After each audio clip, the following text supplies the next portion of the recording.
still for this Friday. So. Oh, okay. Yeah. Then I'll ask you. Yeah.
Good evening, everyone, and welcome to this special joint session of the City of Hayward City Council and the Hayward Unified School District Board of Directors. I'm Barbara Halliday, Mayor of the City of Hayward, and I'm joined by Board President Dr. April Okenda, and the two of us will be chairing this meeting. And we are each joined by all of our fellow, in my case, council members, in her case, board members.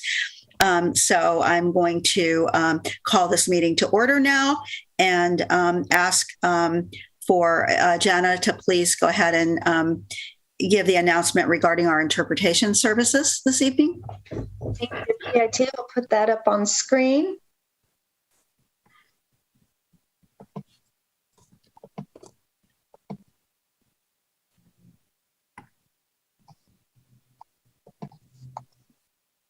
Thank you. I'll share screen. And I'm sorry, I should have referred to you as Ms. Rodriguez, not Jenna, but completely fine. Can you see the interpretation Spanish telephone line? Thank you. So great. So what you can see on screen is that we're asking for attendees to take a look at their toolbar and to look for the globe, select it, and then select for Spanish if they'd like to hear the meeting conducted in Spanish. We do have Spanish interpretation.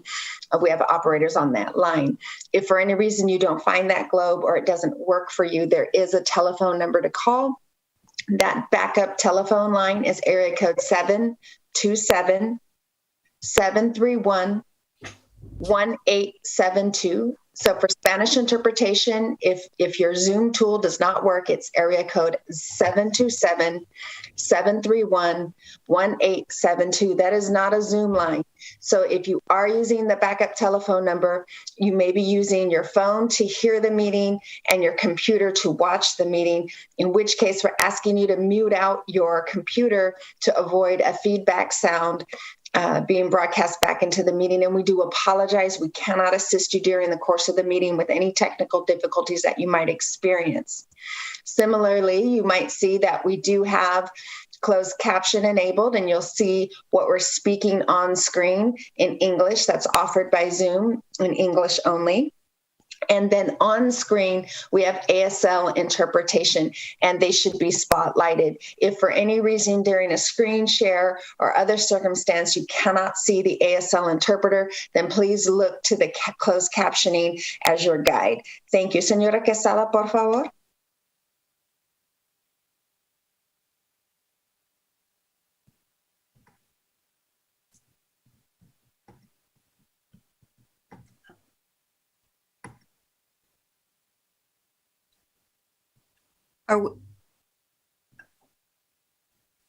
Are we waiting for someone to come on? And yes, there she is. Thank you. Thank you. We'll need the, please, por favor.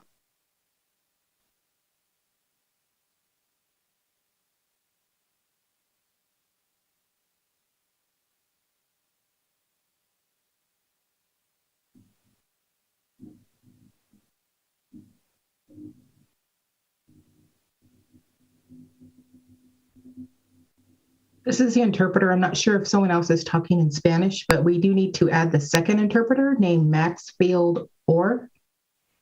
Thank you. Can we do that? Señora Quesada, sigue, por favor. Me voy a bloquear.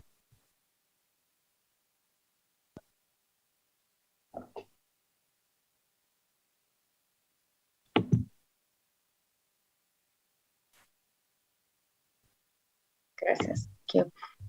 I'll take care of that, but Mayor Holliday and Board President Dr. Okenda, you have the floor. Okay, so now I will ask you, Ms. Rodriguez, if you will please call the roll for the Hayward Unified School District board members, and then you, following that, I'll ask if our city clerk, Ms. Lenz, will then call the roll for the council members. Great. Trustee Prada.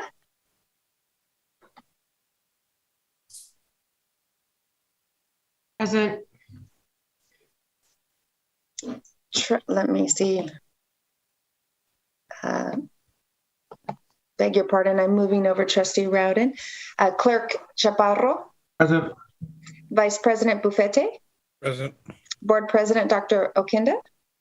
Here. And giving Trustee Rada an opportunity. There you are. Trustee. Yeah. Thank you.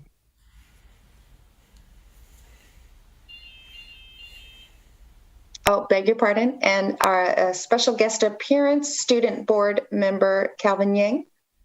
Present. Thank you. Miriam. Right. Good evening. Councilmember Andrews. Present. Councilmember Lamnin. Present. Councilmember Marquez. Present. Councilmember Salinas. Present. Councilmember Wahab. Here. Councilmember Cermeño. Happily here. Thank you. Mayor Halliday. Here. Thank you. All 7 members present, Mayor. And with that, Dr. Okenda, do you want to introduce, or do you want me to just go ahead and introduce Councilmember Lamnin? I can say something. Okay, go ahead. So, yeah, our land acknowledgement now. So the Hayward Unified School District has adopted a practice of opening its meetings with a land acknowledgement. And we know that the city of Hayward also recognizes the importance of acknowledging our land. And for this meeting, we'll have our city of Hayward Mayor Pro Tem, Ms. Lamnin, lead us in that joint land acknowledgement. Thank you. The Hayward Unified School Board and City of Hayward respectfully acknowledge the original peoples of the lands on which our campuses and city buildings are built. For thousands of years and hundreds of generations, the Chochenyo people actively stewarded these lands to ensure that they are provided for all living things. This land on which our district and city was established was and continues to be of significance to the Muwekma Ohlone tribe. Today, we acknowledge the impact that colonization had on the Chochenyo Muwekma Nation and recognize our responsibility to help them heal from this history and to secure a sustainable future. Thank you. And now we'll have Clerk Chaparro give the special notice regarding public speaking.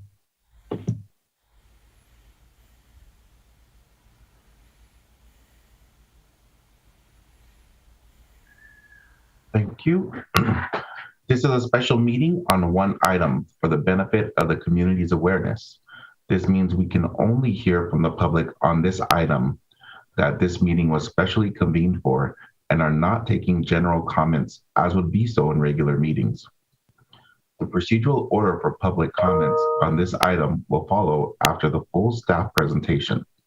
The joint agencies welcome your comments and request that speakers present their remarks in a respectful manner within established time limits of 2 minutes per speaker.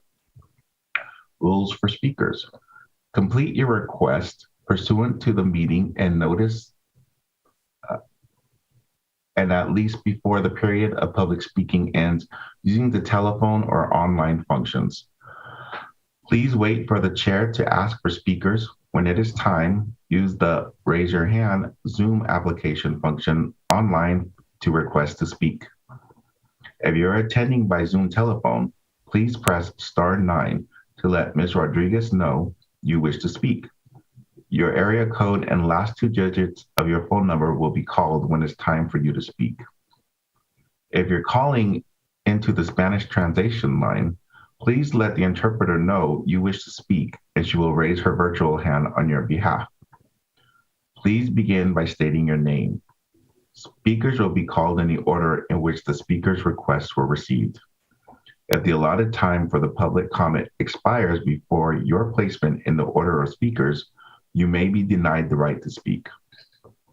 Your placement on the speakers list does not carry over to the next meeting. Individual speakers shall be allowed 1 single appearance for no more than 2 minutes to address the joint agencies on each agenda item. The chair may reduce speaking time to 1 minute to facilitate more public speakers. It is your obligation to understand all limitations on your right as a speaker imposed by law and joint agency bylaws. HUSD district staff before the meeting can help you understand your rights and limitations. Due to time limitations and the press of business, questions regarding your rights and limitations cannot, however, be addressed during the meeting. Please wait for the meeting chair to ask for speakers at each item. When it is time, use the raise your hand Zoom application function online to request to speak. If you're attending by Zoom, please press *9 to let Ms. Rodriguez know you wish to speak. Your area code and last 2 digits of your phone number will be called when it's time for you to speak. Please begin by stating your name. Thank you, Trustee Chaparro. We will now turn it over to the Superintendent, Dr. Matt Wayne, and our City Manager, Kelly McAdoo, who will be presenting along with their staff.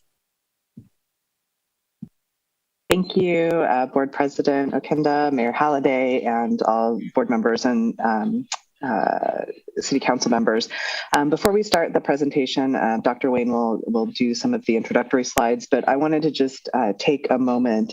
I wanted to acknowledge that this is a special joint meeting of the Hayward School Board and the City Council, and had previously been agendized with only this one topic of the discussion of housing, school closures, and land surplus land processes. And so, as such, the city and elected officials, staff and elected officials cannot speak on items that are not on the agenda. And I wanted to take a moment to acknowledge the recent incident involving the arrest of the Hayward library employee on Friday on suspicion of child abuse. And I know that that news was probably very traumatic for many members of our community and many staff members who knew this employee. While I can't obviously comment on the specifics of the investigation, this coupled with other recent incidents in our community has highlighted a number of concerns for the safety and security of children within our community. The superintendent and I have been working to quickly schedule a follow-up meeting with the school board, the city council, and hopefully with our Hayward Area Recreation District board members sometime within the next 3 weeks, as soon as we can get everyone's calendars to hopefully align so that we can have that conversation, so that we can in fact have a community discussion about the broader topic of safety for our children in our community, and allow for public comment on that at that point. So I just wanted to take a moment before we get into the presentation to acknowledge that here, and to just make sure that members of the public are aware that, our elected officials cannot comment on items that are not on the agenda this evening. So just wanted to share that. And with that, I will turn it over to the superintendent, who will introduce this evening's staff presentation. Thank you, Kelly. And if we can bring up the presentation, and while it's coming up, just appreciate the acknowledgement, but more importantly, appreciate the efforts to partner to make sure everyone in our community, but particularly our youth, are safe and being cared for. So that's our, I think, our highest calling as educators as well as public officials. And so with that, I'm looking for the presentation, not the transportation, not that's the interpretation services. Hi, I'm sorry, excuse me. I was wondering if we could have a moment of silence for the 3 students' lives that were lost in the past 2 months. Hayward residents. Yes, thank you. Thank you, Trustee Prada. And I think that would be appropriate. So why don't we take that moment now and remember those young people, and please join me.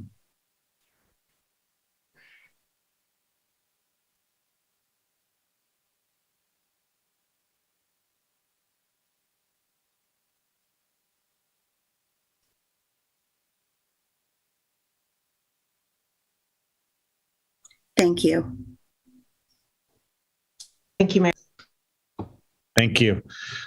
So tonight, if you go to the next slide, we had a chance before planning this most recent joint meeting to respectively speak with our elected officials in the city and on the board around priorities for discussion as a team here of city council members and school board members. And definitely the use of property and housing development, it's a major topic for the city and for the district, was an interest of a majority of both governing bodies. And so we have tonight a presentation on First, we start off talking about the just the process for surplus property usage in the city of Hayward and the Hayward Unified School District, just so the board and the city council can understand each other's processes and how we go about using a property in different ways or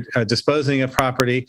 And so then we'll pause after that for board and council clarifying questions, just because each group might be hearing for the first time how it works, and we may have some clarifying questions.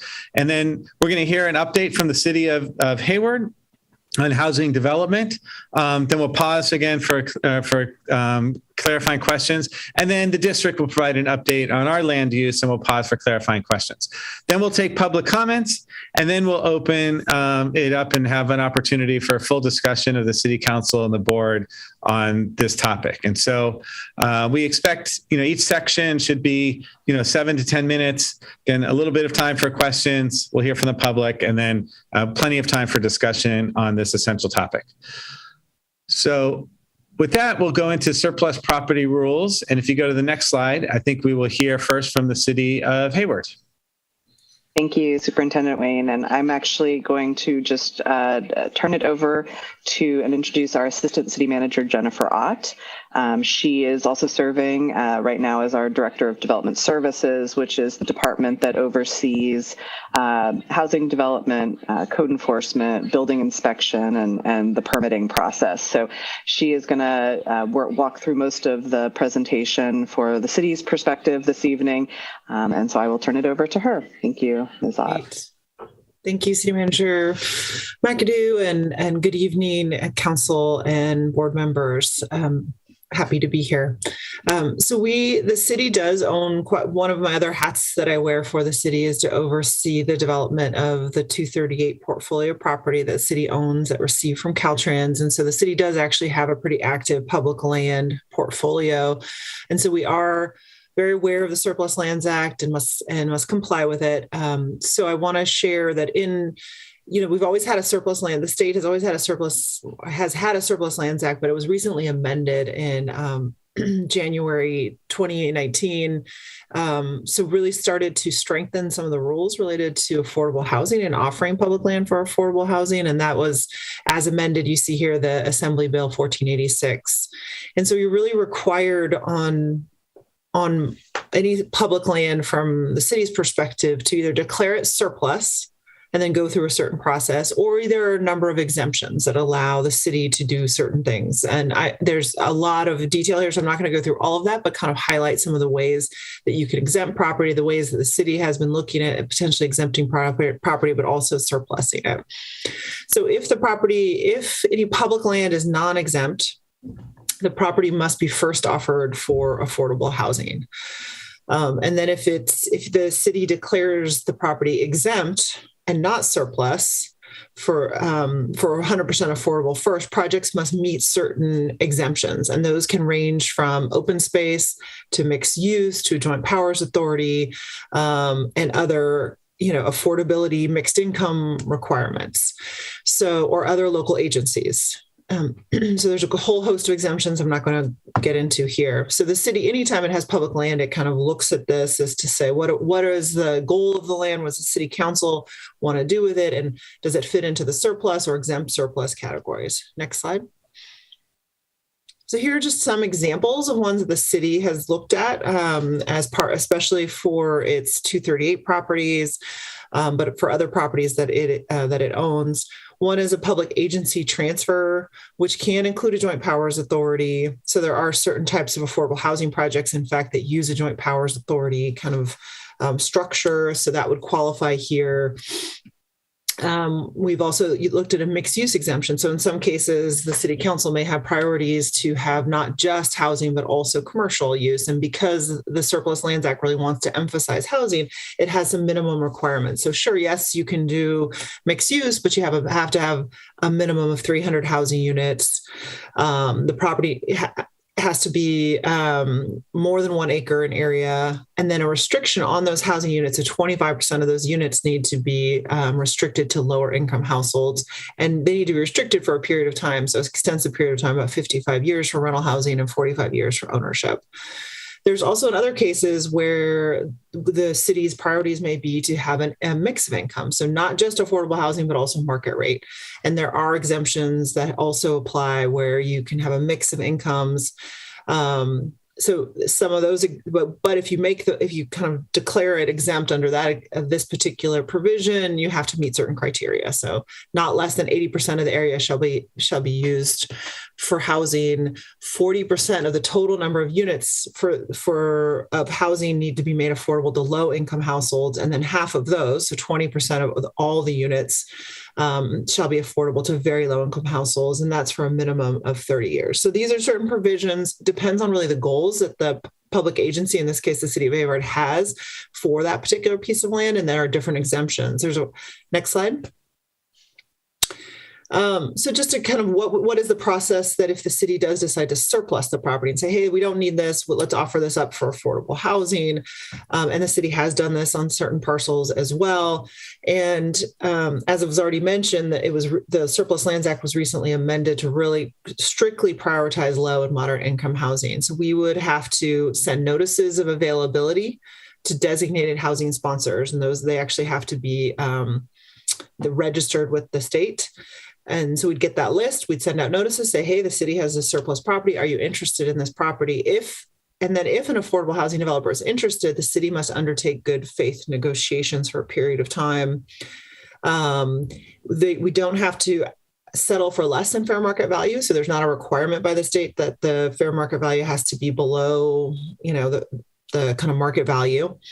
After completing negotiations, the city must report to the state, who will review for any violations of the act. So the city is also not required in this case to enter into an agreement, but has to participate in an agreement in good faith, or a negotiation in good faith. If there are competing proposals for the property, then the city must prioritize those proposals that offer units at lower income levels. Next slide. So that's how the city, before I turn it over, that's how the city does it. And I'm happy to answer any questions when we get to the end of this. But it really kind of depends on the overall goals for the property and how we end up surplusing or exempting our public land. Thank you. Thanks, Jennifer. And then for the district, we have a process as well. And I'm going to turn it over to Assistant Superintendent of Business Services, Alan Gard, to briefly walk us through the district process. Thank you, Dr. Wayne. For school districts, there's similar regulations. Our regulations are embedded in the education code of the state. And so specifically regarding surplus property, there's education code governing that. It centers around the goal that if there's school district property that is that the school board deems as not needing for school purposes, that they want to engage the community to ensure that the use of the campus is compatible with the community's needs and desires. And so in the next few slides, we'll walk through, what does that engagement look like in order to identify compatibility and needs and desires. But essentially, it's the goal of it is in order to identify space that's not being utilized for school purposes. And so if we go to the next slide, there's what's called the 7-Eleven committee. And the focus of the committee is to help facilitate obtaining that community input, reviewing the community input to develop findings, and then the committee would establish a report that would go to the school board. And so there are some exemptions to establishing a committee for this purpose, and they're noted here. So it's if the school district was planning to rent space for summer programs, the state doesn't see that as conflicting because it's during a period of time where school is not in session. They also allow exemptions for teacher or workforce housing. And that was a recent update from a few years ago. And there's also an exemption around lease or surplus of property that hasn't been utilized as a school. And so of the properties that the committee is currently assessing, that does not apply to the school district. And if we go to the next slide. So the committee is called a 7-11 committee. And the reason it's called a 7-11 committee is because there needs to be at least 7 community members and no more than 11 community members. Of the membership, they need to be representative of the following here in order to ensure that there is a broad range of representation. And so we actually have gone through a publication process for community members to apply to be on this committee. And so if we go to the next slide, we'll see that the committee has specific duties outlined in the education code. And so they would need to identify the school enrollment and look at other data from the school district. The main focus is around establishing priority list of uses that would be acceptable to the community, and doing that through collecting community input, and then making a final determination of the limits of tolerance for the use of space.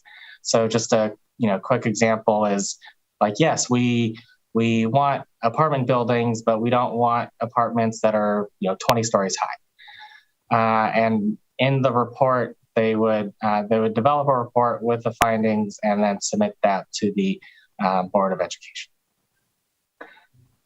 And so if we go to the next slide, these are the 8 properties that the board outlined to be reviewed by the committee. Through the application process, we brought forward 10 members to be part of the committee. We had our first meeting last week on March 24th.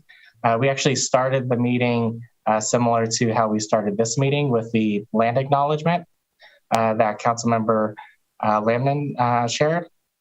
And so what we're planning to do now is we're finalizing a survey that we would distribute to the community, and then over the next month and a half, look at results to then identify what are the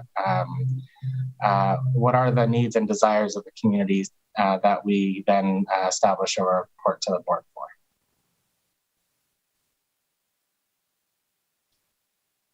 And so with that, I'll turn it over back to the city.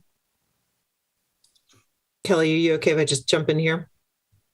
Of course, go for it. Okay, great. So the next slide, we're going to talk a little bit more about housing in Hayward, and starting with kind of our overall policy document, and that's called the housing element. And the housing element is one of the 8 mandatory elements of the city's general plan. It's probably arguably one of the most important. Sorry, Jennifer. Mm-hmm. Yeah. I think before we get into the actual plans, this is the opportunity to stop, and I saw a couple hands up here. Sure. So this is where we're going to stop to just clarifying questions on the process for surplusing property in the district, or the use of city property in this city. Then, as you see, this next section will be about actually the city of Hayward's efforts for housing. So I'll turn it over to the mayor and board president to manage. No problem. I see a few hands. And again, just clarifying questions, and we'll get to the discussion about all of this in a moment. Okay, so I see that first Councilmember Zermeño has his hand up. So Councilmember Zermeño. Thank you, Mayor. Thank you, Alan and Jennifer, for a good presentation. I have one really question that's been in many of our minds for a while. Is teacher housing something that we might look into in some of these areas, especially in partnership with Chabot and Cal State Hayward EB?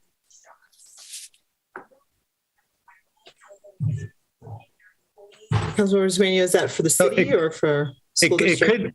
Yeah, well, I was going to say it could be, and definitely when we get to the district's plans, we'll share about that is a value and a pursuit the board is interested in.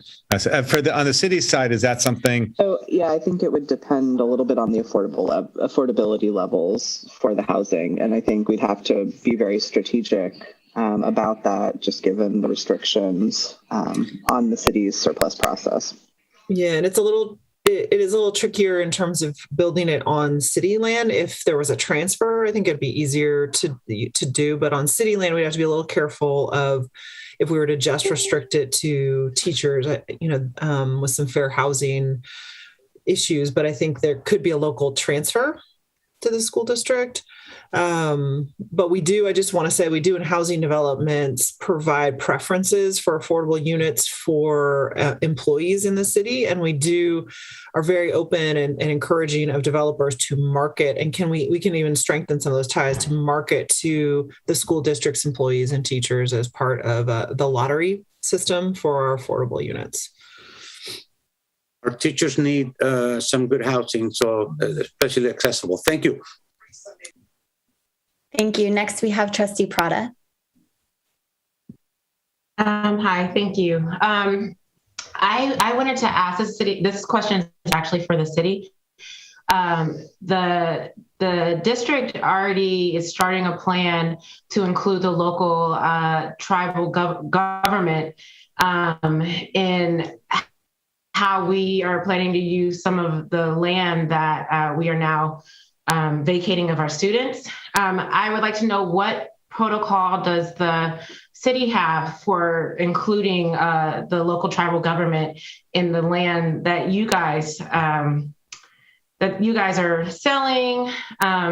Just wondering, because we did the land acknowledgement, so we're all acknowledging that we're on stolen land, and to not include would be like, kind of like colonizing. So I just wanted to know what the protocol for the city is for including local tribal government. And I mean, I don't know if Jen can speak a little bit to, again, the state legislation dictates how we have to surplus our properties. I believe they are trying to work to incorporate tribal governments into that priority process. But right now, there's a very strict process. Obviously, we can offer, we can make the local tribal officials that we know of aware that the land is going to be available, but they're, farther down on the priority list after we go through that state dictated process. So we have to start with the affordable housing developers. So I don't know, Jen, where the state is in terms of that process and trying to incorporate tribal governments in that surplus land process. Yeah, I'm not sure if they're planning on changing the Surplus Lands Act to address that, but I do know that we part of our what's called the CEQA process, or the California Environmental Quality Act process, includes a tribal notification. And so that's something that occurs as part of the environmental review of properties, so that if there is any concern that there may be cultural resources on the property, that those are taken into consideration as part of any development. But as far as returning land to local tribe, that's something that's just a bit more complicated. Well, it's not part of the. Oh, go ahead. Yeah, we're not legally allowed to under state law right now. We have to offer it to affordable housing developers first.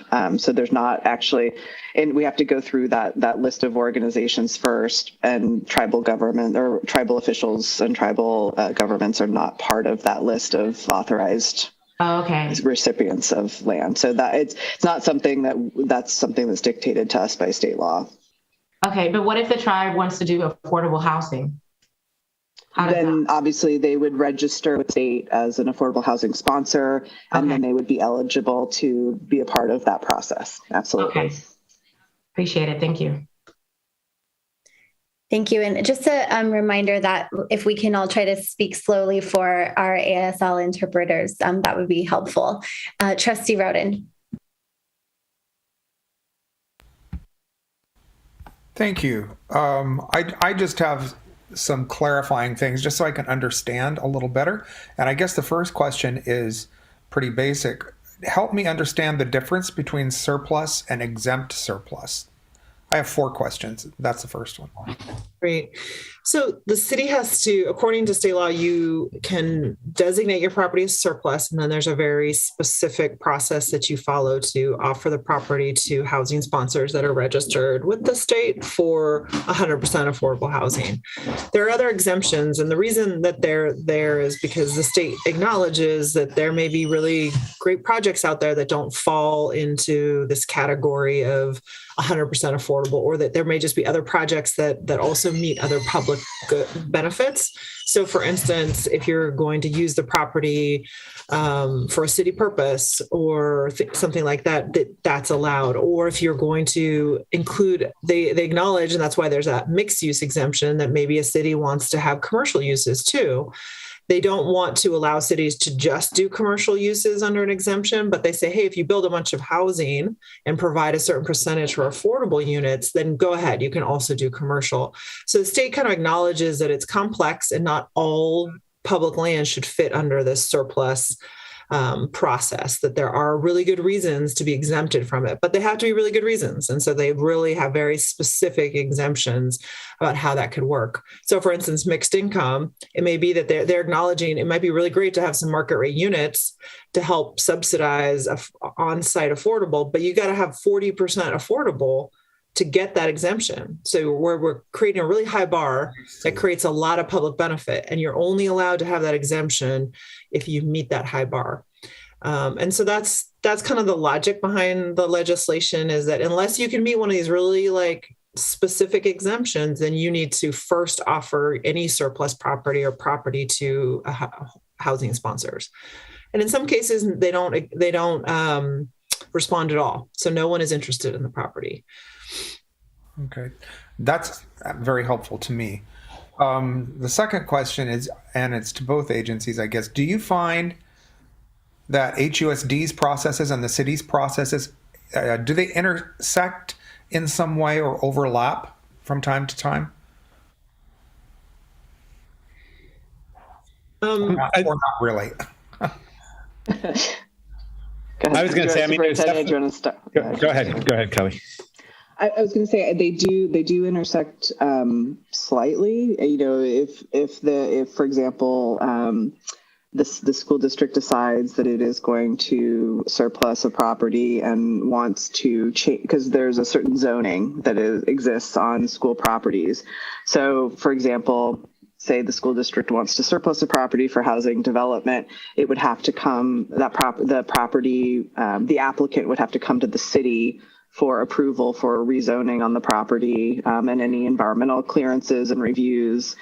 So that's where we intersect, is that the city would then become the approving agency for the city council for that project that the school district is pursuing. I don't know, Jen, if I misspoke on that process, but that's how that process would work. So if the school district surplused, then the applicant who is wanting to do the project on the school district's land would then have to come to the city for the appropriate planning approvals on that project. And that kind of answers my fourth question too. But my third question then is, are there any pieces of property in Hayward that are jointly owned by the city and the school district in some way? I mean, I'd have to, the only one that might be a possibility is Burbank School, because we built it because we built it with redevelopment bond dollars. I believe there's still a repayment agreement between the school district and the city, so we may still jointly own that property. But I'm not, off the top of my head, and I know, Superintendent, I'm not remembering any other properties that we jointly own at this point. Is it like that with Stonebrae also, since it was a similar development at the time that it was built? No, that was not redevelopment. That was actually built by the private developer. So that's a different process. So city funds were not included in that project versus Burbank, where city funds were used to build Burbank Elementary School. Okay. And I just was going to add, I mean, I think, there's definitely a lot of conversation that happens between the city and the district, but the 7-Eleven committee that Alan shared in his presentation, it requires representation beyond just a school district. There are many other areas where, we are required to have parents say, and staff, but don't need to go outside the school district. But the 7-Eleven committee does require that, and then invariably, at least, while not directly it doesn't require a city employee to be on it. It definitely has city representation on it as well. So that's an area where it seems to be an overlap. Thank you for that. Thanks. That helps clarify for me. Okay, thanks. Councilmember Marquez. Thank you, Mayor. Thank you, trustees, my colleagues and staff. I appreciate this opportunity to come together. I have a couple questions for Alan. Are all the facilities in which the school district operates, are they owned, or are there properties that are actually being leased by the district? All of the properties that are operated by the school district are owned by the school district. Okay. And the 7-Eleven committee, who selected the members to join that committee? And is there a published list so the public can know who's actually serving on that body? Yes. So the membership went to the school board. And so at our last school board meeting on March 23rd, there was a resolution that was brought forward that outlines the 10 members. And so they were all 10 members are members who applied to be on the committee. The process we utilized, where we put it on our website, we sent out community messages. We also have a Citizens Bond Oversight Committee. And so we also reached out to them to see if there was interest there. And so through those channels is how we got the 10 members. And no one was denied membership onto the committee. Okay, thank you. And my last question for Jennifer is in respect to the Surplus Land Act, the newer version. I understand the legal requirement to notify affordable housing developers. How wide do we have to cast that net? Is it every developer in the state? Is it like a geographical requirement? Can you please elaborate on that requirement? Yeah, it's actually pretty prescribed. So the state says you have to let any housing sponsor that's registered with the Housing and Community Development Department of the state, you're required to let them know. That doesn't mean you can't notify more developers or entities. It's just that's the one that you're baseline required to do. And so we would draw that list that's published on their website. We can grab that list from the website. And that's all we're required to do. But obviously, if we're surplusing property and want to do a 100% project, we could let our whole network of housing developers know as well. So I know some surrounding cities have gone into public partnerships, private developer with a nonprofit provider. So obviously, that nonprofit provider would be on that list. If they've registered, I was actually, last time I looked, I was surprised at how small the list was. I was just going to ask, do you know how many? Was it like 40? Yeah, I don't remember now, but it wasn't very many. But again, if we were actively trying to attract a 100% affordable project, we know we have, through our housing division, a lot of lists and names of developers. So we would include them in that notification. Okay, and maybe not right now, but if it's appropriate later in the discussion, if city staff can just speak to our inclusionary housing funds, and when we do issue NOFAs, wherever you find that response to be appropriate, I think would be helpful for the public to know as well. Thank you. Great. Yeah, that's coming up on another slide. Mm-hmm. Okay, Councilmember Andrews. Thank you, Mayor. And this might come up later, but I understand HUSD is involved with what's happening with Bidwell Elementary. Are there other instances where HUSD is involved, and is that going to be discussed later on? So HUSD does actually, we have partnership with HUSD with around a lot of our properties around usage and maintenance. And then when we do talk about the specific surplus properties we have, we know HUSD has expressed future interest in that. Okay. All right. And they would be as another public agency, they usually in the surplus land process, they come after the affordable housing developers as receiving first notice of surplus properties. In terms the East Bay Regional Parks, HARD, AC Transit, BART, there's all of the public entities. We would notice HUSD in case they were interested in any of our surplus properties as well. Okay. There are exemptions that also allow you to transfer directly. So, like if you didn't want to do a competitive process, there are certain exemptions that allow you to transfer open space to a district. Okay. I was actually going to ask about transportation agencies, so I'm glad that they're already listed. Mm-hmm. All right, that's all I have for now. Thank you. Trustee Prada. Thank you. I wanted to know, because I don't know how detailed the agenda is. Are we going to be talking about transportation and safely transporting our students while providing equity to them after these closures? Is that a part of today's agenda? No, I don't think. And collaborating with the city with this type of transportation? So I think we're going to be talking about the surplus properties when we say the district's plans, and then maybe after that in discussion time, that can be something that's discussed.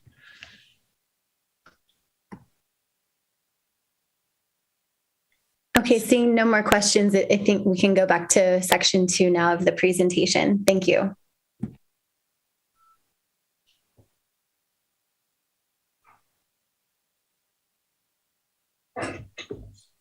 Great. You can go to the next slide. That'd be great. So again, we're going to just give a very high level, just kind of about housing in Hayward. So this is obviously very high level. I'm happy to get into more details. But the first thing, you kind of start with the overarching policy document that guides housing in the city, and it's called the housing element. And I think I mentioned already, it's one of 8 kind of elements in the city's general plan, arguably the most important, especially now given the housing crisis that the state and the Bay Area is in. And so we're required to update it. And we are actually right now in the process of updating our housing element. And so it is an opportunity for a community conversation about local housing challenges, solutions, environmental justice, safety, hazard planning, and climate change. And that's, like I said, we're updating it right now.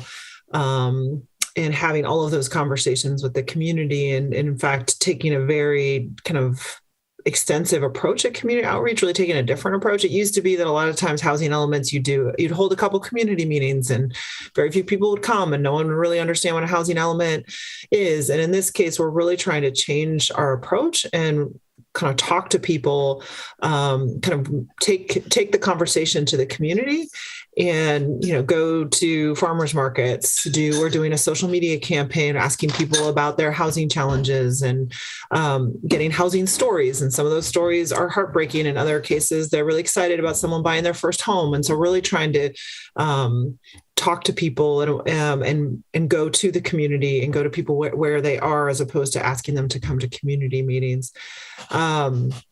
Just kind of a little bit. So that's just kind of an overview of what we're doing now for our housing element. But just to kind of get back more generally, state law does not require that local jurisdictions build or finance housing. That's just not something that housing authorities do that, but not cities.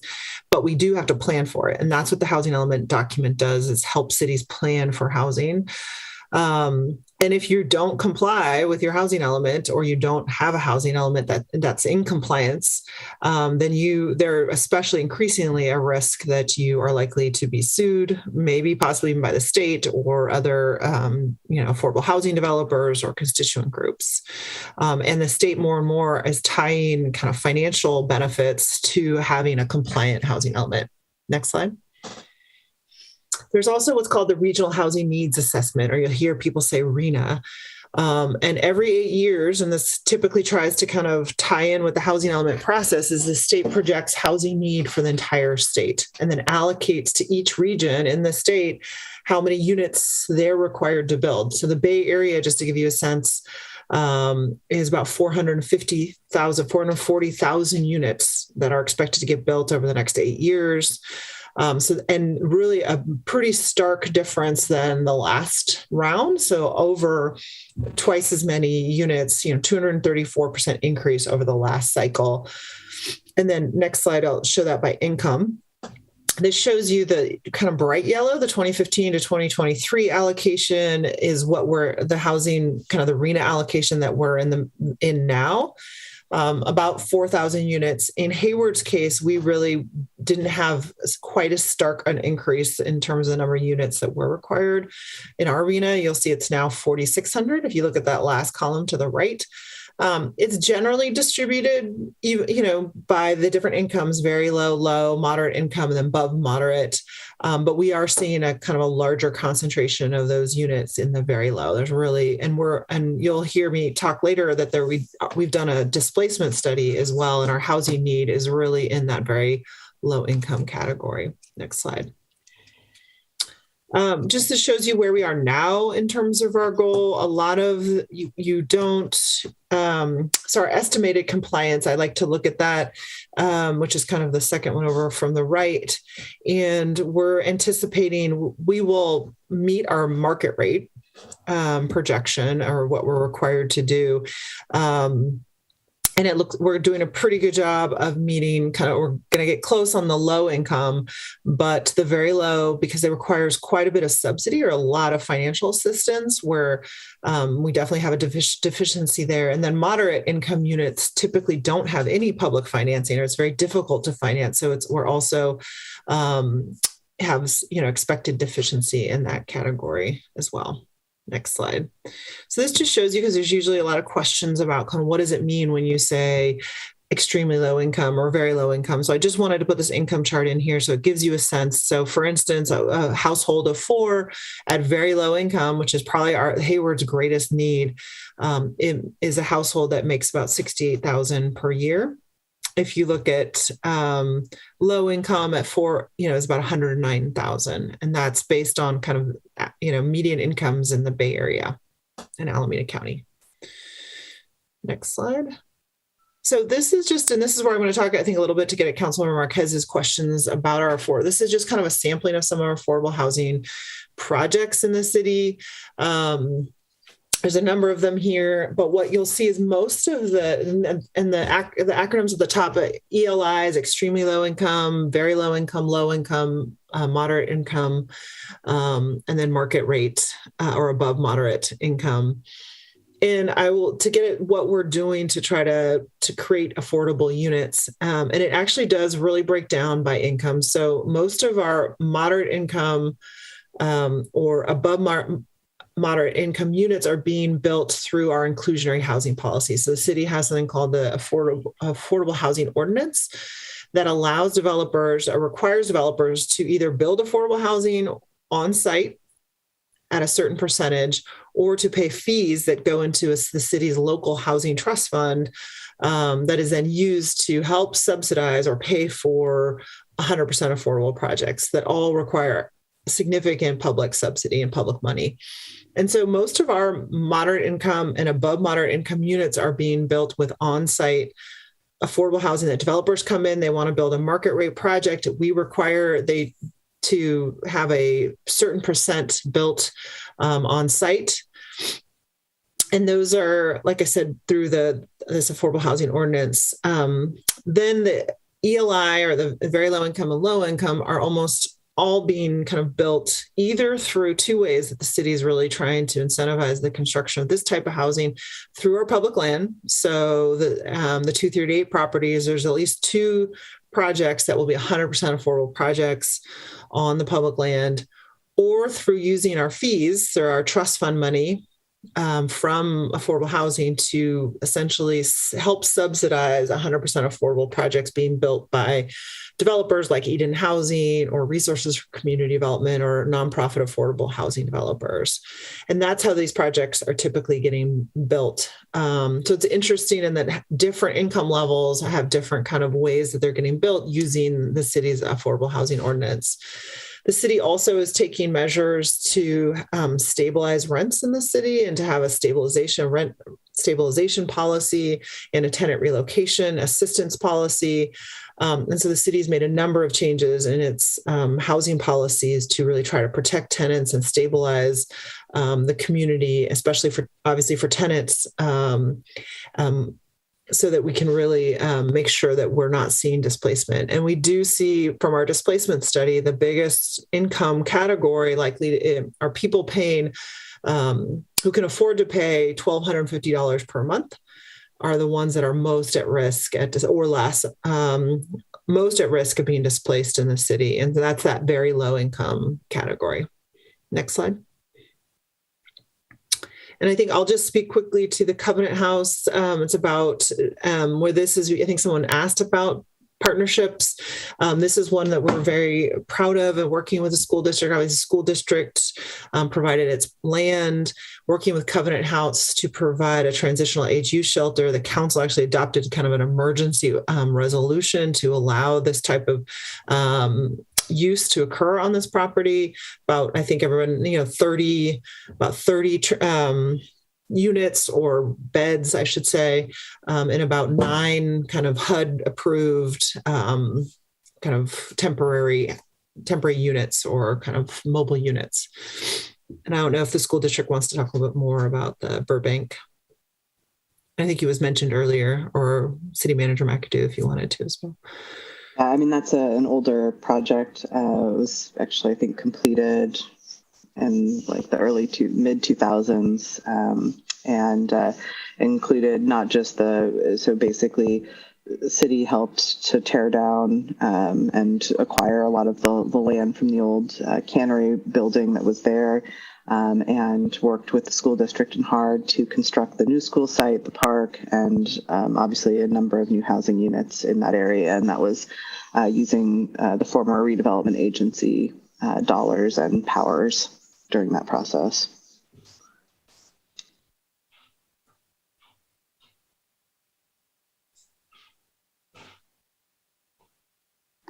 So I think the next slide, I think we're moving back over to the school district. So Assistant Superintendent Guard, I think, is going to talk about surplus. Oh, sorry. We're stopping for questions. Did I do that again? I believe so. Yes. I apologize. Sorry. Trustee Prada. Yes, this is kind of a general question for both parties. Are we also going to be covering mental health, the impact of being unhoused or having like unstable housing in the city of Hayward, and how it impacts our families' mental health? And also, are we going to be talking about our LGBTQ plus community, our students who are also at high risk for bullying and suicide? And just so I'm just really confused about the agenda. I mean, I am thankful for these presentations with that go in deep detail, but from my understanding, from what was emailed in when we were asked like what we wanted on the agenda, it's just very missing the point on a lot of things that are going on in the city right now that are extremely impactful, and that the fact that we don't really have community representation in this room is one of the reasons why I keep saying something. It's because the community doesn't understand why we're not talking about mental health and the impact of the closures on the families, or the fact that unhoused people in our city aren't getting the support that they need, and what that impact looks like in our youth. I mean, it's just, I am thankful for all this other stuff that you've given us. I'm wondering like if we could have gotten it in a packet that we could have gone over so we have more room to hear from the community, which I'm guessing after all of the presentations from the city and the school board, we'll hear from the community. But I feel like once again, the mark has been missed, especially with all the tragedy that's going on. in our city right now. And the fact that I was the one that mentioned the 3 kids that lost their lives. There's so much more we can be talking about, and how we sell land does not seem like a priority, but I do understand it's important. But literally Hayward is in a lot of pain right now, and I just don't see it reflected in the current and very vaguely published agenda, the publicized agenda, extremely vague. And I know that this was something that we talked about at the last joint meeting, was the construction of the agenda and being more inclusive of the community voice and the experts that we have in both agencies from the community. So I'm gonna let you guys continue. That wasn't really a question, it was more of a statement. But I appreciate the concerns, Trustee Pata. And I think at the end of the presentations, we wanted to spend some time hearing from the board members and the city council members about how we can be partnering together to address exactly those concerns you're talking about. How do we leverage the surplus lands that the city has and the school district has to create partnerships, so that we're working in tandem together to create housing for, our youth that are in crisis, to create, more affordable housing for folks who are at risk of losing their homes. And I know the city has adopted a homelessness strategic action plan, the Let's House Hayward plan, that outlines some of those strategies. But I think we're looking at this as an opportunity to discuss how do you want to prioritize, and how do you want us to continue to work together in these conversations? So I think at the end, we'll obviously have a chance for public comment, and I think you'll all have an opportunity to share your own comments about how we can basically think about leveraging some of these properties to help address some of those concerns that you raised. Thank you. I appreciate absolutely.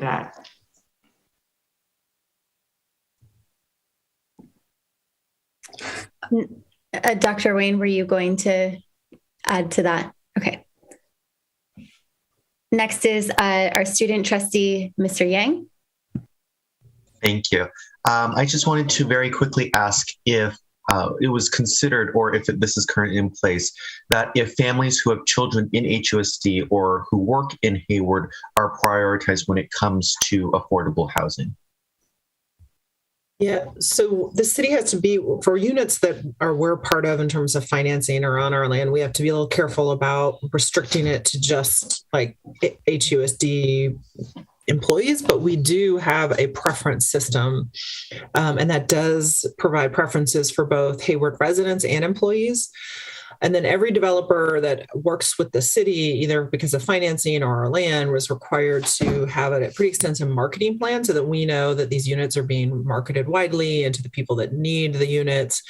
And so we look at that plan. We're open and and can encourage them through those marketing plans to work with the school district to really try to market to existing employees or families. And so we can make that something part of what we do as part of our marketing plan for all the developers that comply with our policies on affordable housing, which we think is a great idea. And we do that with some of our, with the CSU East Bay as well. And so we're happy to do that and think it'd be a great idea. And then secondly, when Ms. Prada spoke about mental health, I was wondering if like a mental health shelter that had, temporary living situations for those people who need to stay overnight, those kind of shelters would be under affordable housing, or would that be a separate initiative of the city? It can be both. There's a funding at the state right now for mental health funding. And so there's a number of entities in the Alameda County as well as in Hayward that are looking at potentially applying for these funds for a couple different things. One could be crisis stabilization units, they're called, and those would be really short term. So for people that are really in crisis, unhoused individuals or otherwise that really need some stabilization. And then we're also looking at one of the projects potentially having actual supportive housing units, which would be more permanent housing that aren't just like your typical, if you've heard the word supportive housing, it means housing that's highly service enriched. So provides mental health, medical. And in this case, we're looking at it almost like a even more mental health provision. So for people that have really severe chronic mental health issues, that these supportive housing units would provide that added mental health. So be designed around providing that added mental health kind of support. And so some of these projects actually have those co-located so that you could have a crisis stabilization unit, permanent supportive housing targeted at really severe and chronic mental health kind of individuals that are experiencing those issues. So we're looking at a number of different projects. Like, none of them are kind of 100% baked yet, to be honest, because they're applying for funding. But I can tell you that we're actively, because we do see that type of housing and that type of crisis stabilization being a real hole throughout the county, not just in Hayward. So we're actively trying to figure out a way to get projects funded in Hayward for those services. Thank you. Okay, thank you. Councilmember Wahab. Thank you. So one of the things I'm hoping our assistant city manager can tell to the public is about our housing ordinance. That is, what is the time frame of that? So the public who are interested in housing can provide some input. That's my first question for now. Yeah, sure. So the ordinance that we've had, it's on the books. So we're make sure that every project that comes in complies with that. But we are looking through the Homelessness and Housing Task Force, and the City Council has directed staff to look at potentially modifying it. So do some analysis to see how we might modify it to really try to serve the needs of Hayward. So that's actively going on now. We're issuing a request for proposals from financial consultants. And so we'd have those results presented to the Homelessness and Housing Task Force in September. And we're happy to let the school district know or the trustees know. So if anyone wants to attend and provide some input on that, we'd be happy to have that input. And my request here is that it's not just the trustees and obviously the superintendent and so forth are more than welcome to do so, but the larger public. I think the student trustee raised a great point. I know that in my year one, I remember bringing up the Hayward priority preference, and I do want the public to know that when we are serving our homeless population and things like that, that is something that we do try to ask, but there are limitations. Can you explain the limitations of the equal housing opportunity setup? Yeah, so the fair, I can try. I'm not going to give you, I'm not the attorney, but the fair housing laws, you have to be really careful about it when you're building affordable housing, saying that only these people can live here.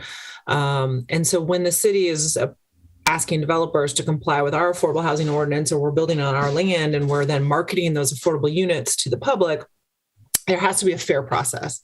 And so we just have to be careful that we can't necessarily restrict that just to teachers or to a particular employer, for instance.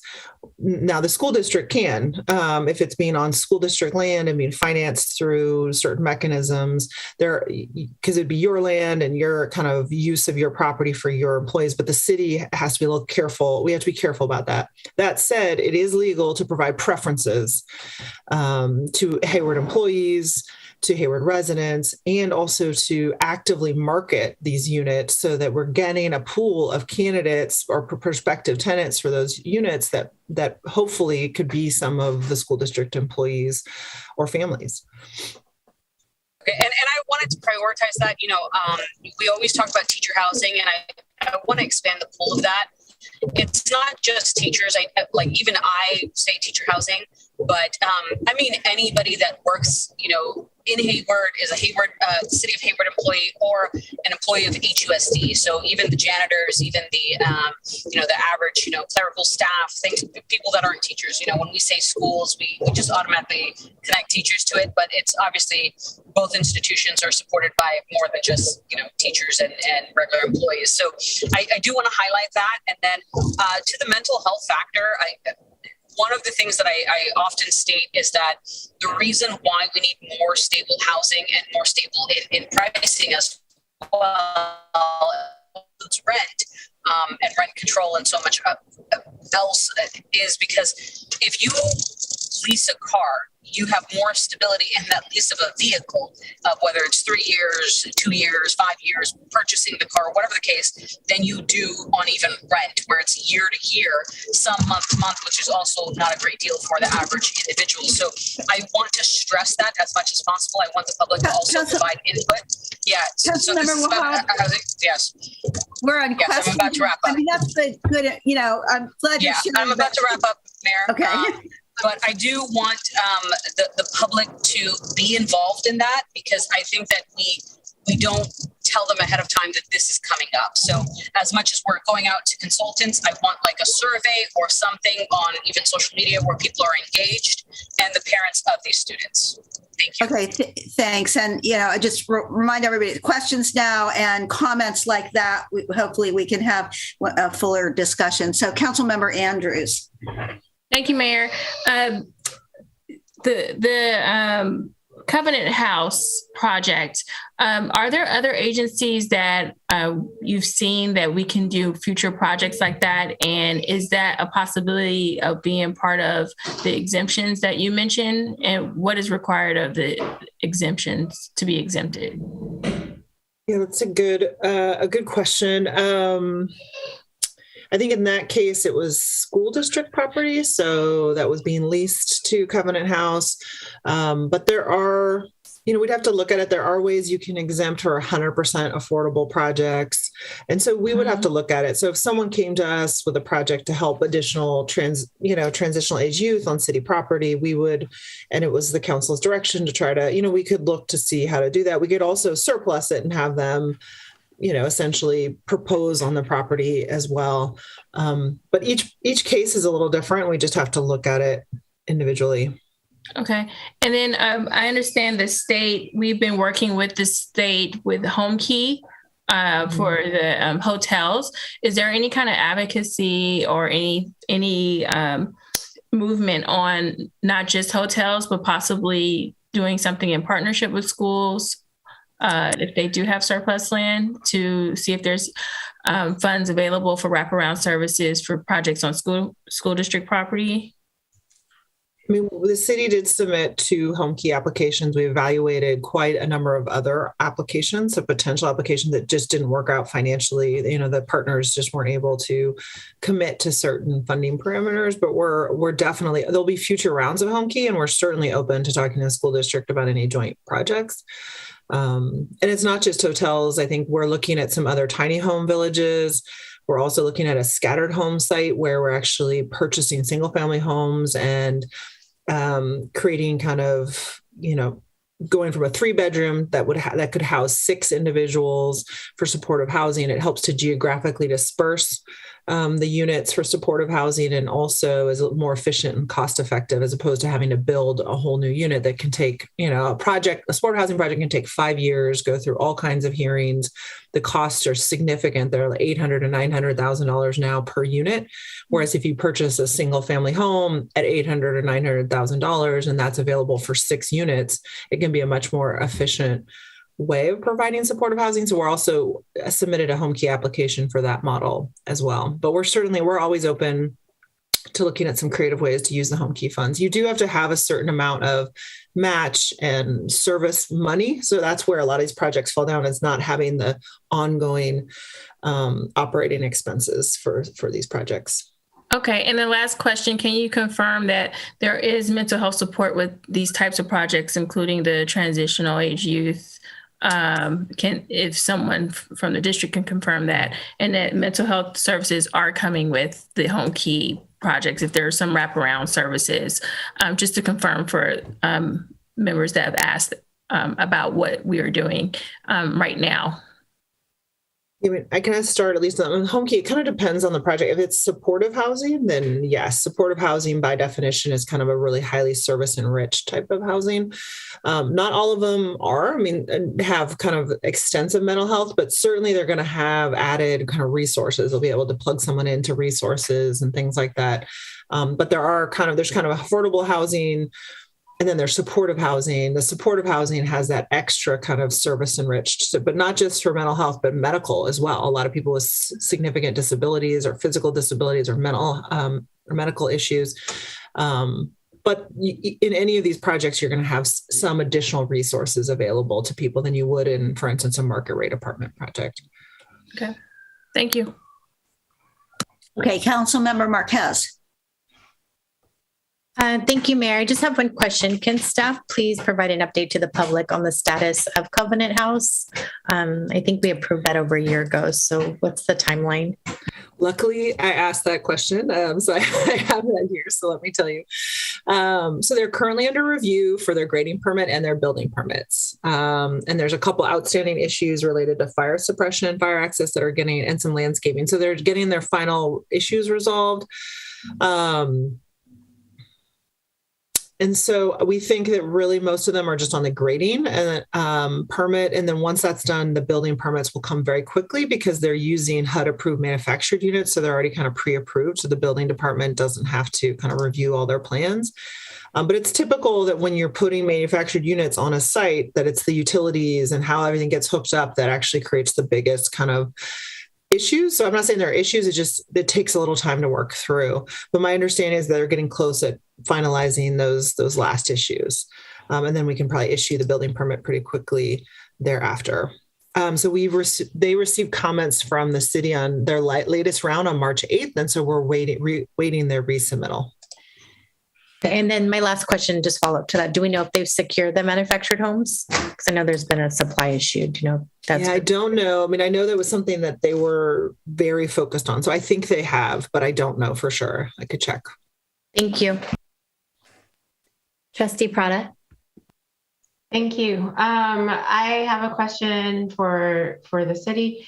In Hayward Unified, we have these amazing people called Family Engagement Specialists, and they are the connection between the community and the schools and the resources that we have here in the city, state, and nation. And they have a relationship with not just our most vulnerable, but like all of our families at all of our school sites throughout Hayward and unincorporated. And I actually see one of our family engagement specialists, Rosemary Vasquez, here on the call with us. Is there currently we would like to expand their expertise to just have more of a concise covering of our community throughout the district, but is there any way to collaborate with the city, since they've already pretty much identified different structures and have been working for years with our community? They know the needs of our families and our residents, our students. They know what's needed by both the district and the city. And what supports, and they know what resources are out there and what resources need to be allocated to provide better wraparound services for our families. They were at the last meeting that we had as a joint group, I asked that we have them here in this meeting so that they could share that expertise with both bodies. So I'm a little disappointed unless Ms. Vasquez is not just, I'm not just translating, because translating is an incredible skill. But I just wonder, is there a plan for us both to hear from them and then see how we can collaborate to just expand our services and make sure that this is something that we can provide here in Hayward with all of the support systems and resources that we have? I think that's absolutely a great suggestion. I think there's a number of ways that we could connect them. I know we have our housing staff in particular, are experts on connecting our community members with resources. I think, just making sure that we have some identified lists of staff members that those specialists can connect with from the district. I know a lot of our Youth and Family Services Bureau counselors, work on the school sites with those specialists and then can connect to resources in the city as well. So I think that's absolutely an area where we can further expand our collaboration and partnership. Yeah, and we have a community program specialist, Deanna Gomez, he actually used to work for the school district, who now works for the city in our housing division. And she is actively working with the school district and community groups to make sure tenants know their rights under our stabilization ordinance and what our housing programs are. And so she would be happy if she's probably already connected with them, but if she's not, we're happy to introduce them and make sure that she's connected to them as well. Okay, and then my last question is about having one of these properties be a prime location for this type of service, so that families know that they can go to this place.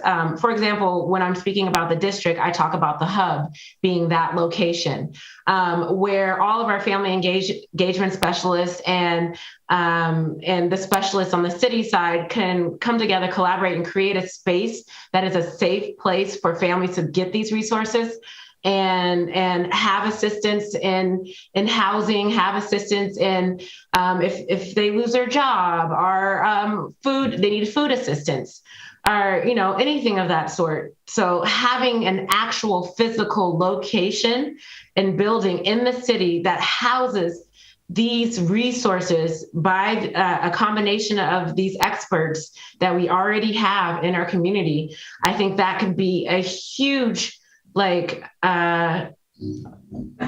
would be a huge accomplishment to have for both HUSD and the city of Hayward, and it'd be a huge resource for our residents here in the city.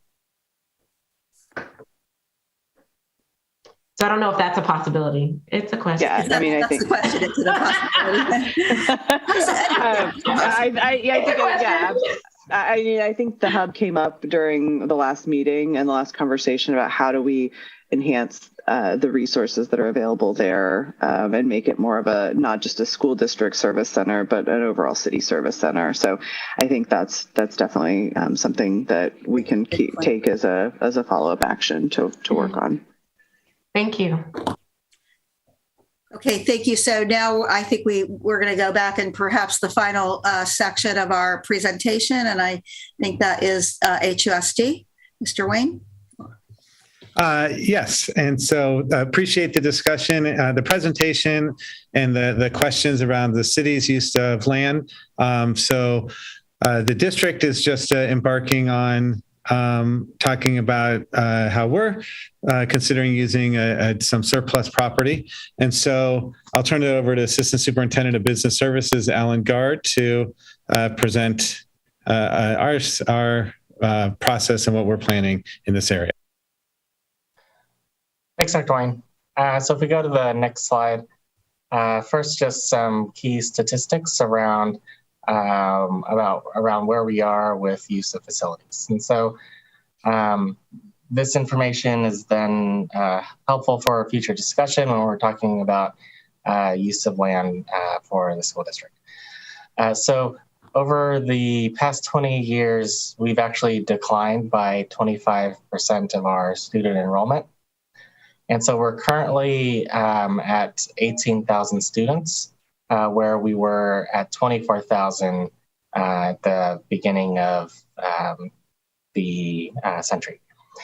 And so as the city is growing in its overall population, our student enrollment has actually been declining. And so if we go to the next slide, there's various parts as to why that's the case. One factor is we've actually experienced a lot of, there's been a decline in birth rates over the past decade or so.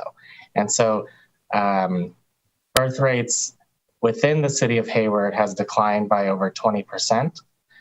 And so less babies being born in Hayward result in less kindergartners that we could expect 5 years later. Another factor is in looking at our current families and families that have left the school district. We've also seen that a third of the families have stayed within Alameda County. And so they essentially felt like the school district was not the best fit for their child. But a large portion, essentially 2/3 of the families have actually moved out of Alameda County. They moved out of the Bay Area or they moved out of the state of California. And so a lot of the reasons there is around affordability, around job movement. The pandemic created a lot of flexibility for some families, as well as creating a lot of hardships for others. And so this is kind of what we've seen over the past few years regarding families leaving Hayward. We go to the next slide. And so one of the things that we do on an annual basis, because of the size of our district, the various moving parts, is that we have a third-party demographer provide demographic studies and projections for the next 7 years. And so as part of the annual development of this demographic study, they take a look at the permitted housing plans within the boundary of the school district and with the city of Hayward. And so over the next 7 years, the demographer has identified that over 1,724 new housing units are expected over that time frame. But we're only expecting 274 students to come to the school district as a result of those additional units. If we go to the next slide, here's some of the reasoning and rationale behind it. So first is each housing unit means something slightly different as far as projections of students for the school district. Single-family detached homes result in less students than affordable low-income apartments. Just one example is it would take 7 multifamily townhomes to generate for us to expect one HUSD student, which is low in our neighboring area. So if we look to the right, we'll see that for every 20 housing units, our neighbors can expect a larger number of students. So Castro Valley can expect 15 students for every 20 units. San Leandro, 7 students for every 20 units. We can expect 3 students for every 20 housing units. And so if we go to the next slide, through all the various discussions, there's been discussions around with the surplus property, what are the goals that the Board of Education want to share and convey. And so in addition to the creation of the 7-Eleven committee, they also outlined that they want to prioritize students having access to our best facilities, to maximize revenues, to invest in modern facilities.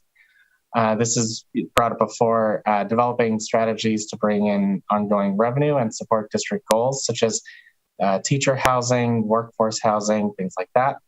And we also find it critical to collaborate and align goals with other local municipalities, such as the city, and support land use for positive social impact projects. And an example was the Covenant House project.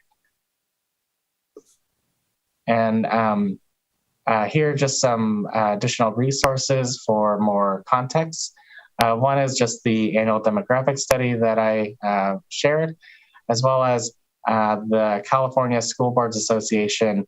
They recently published a report that was developed by these three agencies here, the Center for Cities and Schools, City Lab, and Turner Center.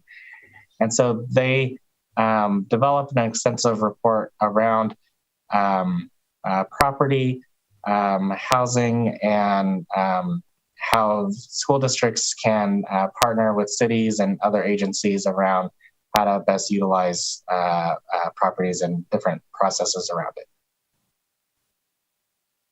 And so with that, I'll turn it over to see if there's any questions. Thank you, Mr. Guard. I see Trustee Prada has her hand raised. Yes, I have a couple of questions. One of them is just really understanding the lens of equity that's being used with these closures. Can you give me, we'll start there. Can you give me your, not particularly your, Mr. Guard, but the HUSD lens of equity? Like, explain to me.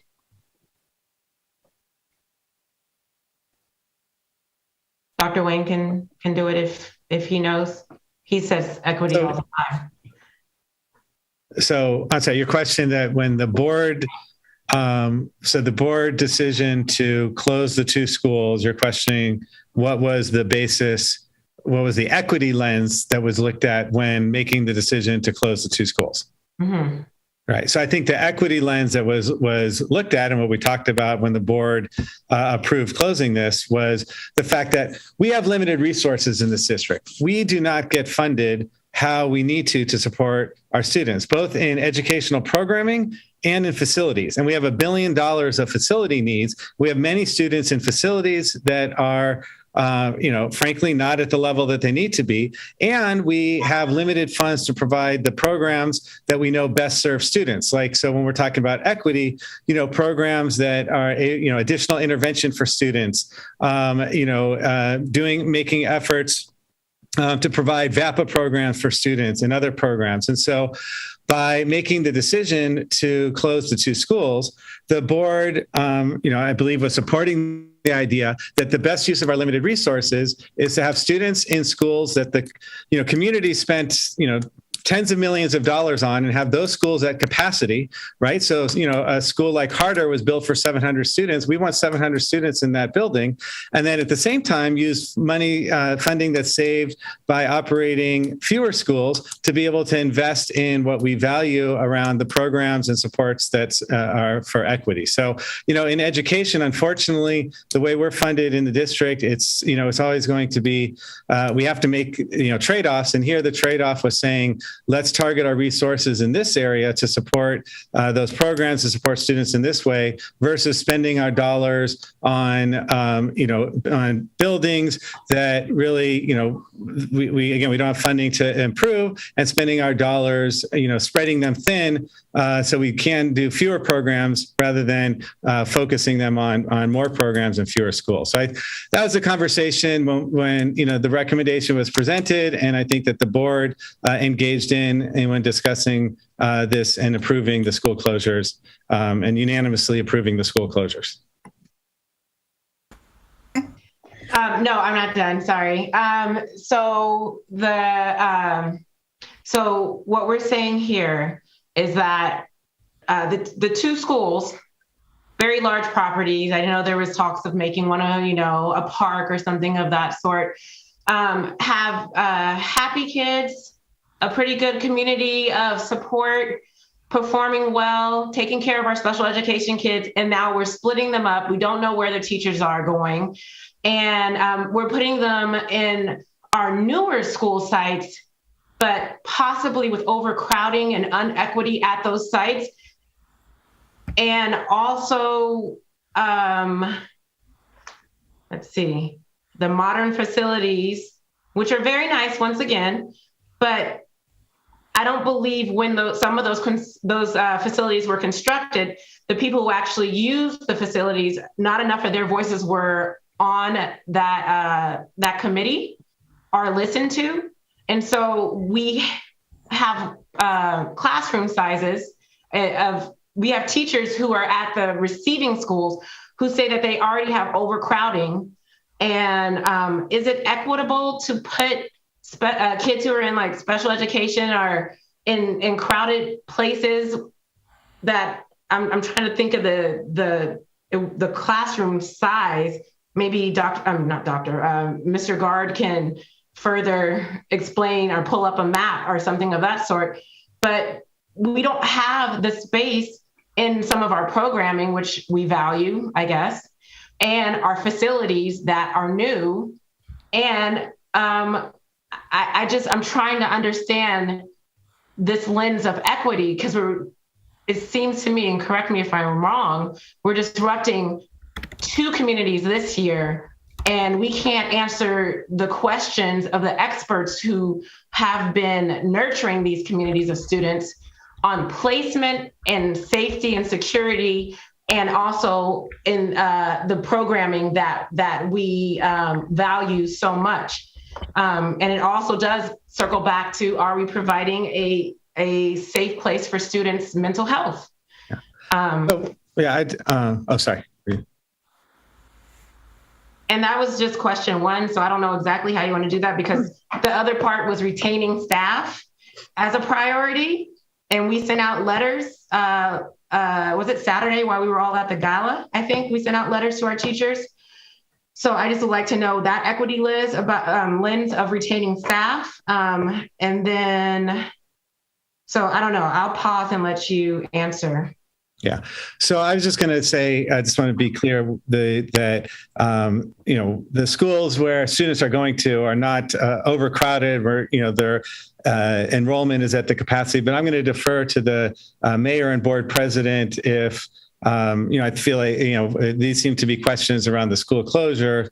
And, if you want me to continue responding or focus on the use of school property. I see Ms. Rodriguez raised her hand. I'm guessing that's what this is in reference to. Ms. Rodriguez, please. Yes, and so I was calling for the point of order on 2 points. One, that the procedural order was that of clarifying questions as it relates to the presentation. That after the clarifying questions are posed by the panelists, that then we would open the floor to the public and then proceed in a more elaborate discussion with regard to question scope and the discussion. It would be based around the agenda topic for this evening. The references Trustee Prada is making tonight is in relationship to an HUSD decision made on November 17th and not applicable, as I understand the content of this meeting. It would be out of order. Thank you, Ms. Rodriguez. And just want to note the reason for that is because it's important for the community to see agendized items, and so that there's ample opportunity for a community to come forward and speak when it's items that pertain to their interests or what affects them. So thank you, Ms. Rodriguez, for intervening there and reminding us of that important fact. Thank you. I'm sorry, President Okenda, the agenda was so vague. So I'm sorry, it's very confusing for me to understand, because the agenda itself is extremely vague. And so when that last slide, the yellow slide that came up, a lot of that has to do with school closures. So that's why I asked questions about school closures. The agenda shouldn't have been so vague. Well, I would like to say that good points raised for discussion, and we do have members of the public who have had their hands up for a while. So, and I don't see any others from our board member or council member. Dr. Okenda? Yes, sorry, Mayor. I did have my hand raised just because I do have a question for Mr. Guard, and this I think would apply to this city as well. So, Mr. Guard, that one of the slides talked about multifamily units, and it showed that Hayward produces, I believe, 1 child per every 20 units. Was that the correct? 1 child for every 7 multifamily kind of townhomes. For every 7 multifamily units or kind of townhomes, it's 3 students for every 20 homes in Hayward. Okay, thank you for that. So I'm just curious if we've done any kind of a joint analysis to see what we were well below our neighboring cities, well below the state average. And it would just be, I think, an interesting point of inquiry to see what we think is the cause of that. Have you done anything of that nature?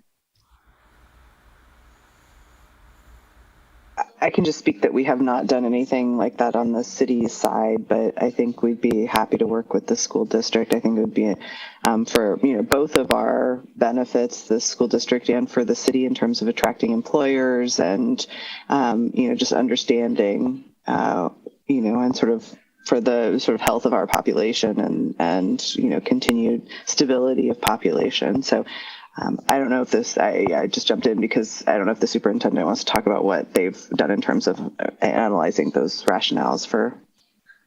Yeah, I think that kind of more formally looking at this would be helpful. Our demographer, is highlighted, and there's evidence to suggest that in these townhomes that are being built, they're often either older couples that don't have children and, or, maybe first-time buyers who don't have children yet either, right? And I know when we discussed, Kelly, you shared kind of anecdotally, you've seen that as well. Yeah, so that might be... I could share with... Yeah, I'm happy to share just in my personal townhome complex. I would say there is, other than my household with a teenager, I think there's, out of the 47 units, I think there's 2 other households that have children in them. And so mostly it is either retired adults who want to be close to public transit, close to walking downtown, or families who've chosen not to have kids, or we have several younger families. So it is a very interesting dynamic that I have not seen in other jurisdictions that I've worked in or lived in. So it's sort of a unique phenomenon. But I think there's definitely some additional research or work that we can do on that. Okay, thank you. That was my only question. Mayor, go ahead. Okay, so now, yes, I am going to open this up for public comment on any of this. And I see that we do have several hands raised among our attendees. So we'll start with, should I turn this over, Ms. Rodriguez, to you to handle at this point? I can take care of it for you, Mayor. Glad to do that. Thank you. Not a problem. If EIT will put up our speaking timer.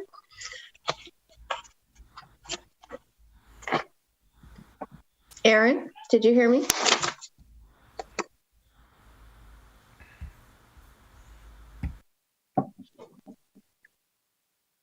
Thank you. We have 7 hands raised. We will start with Sandra Macias.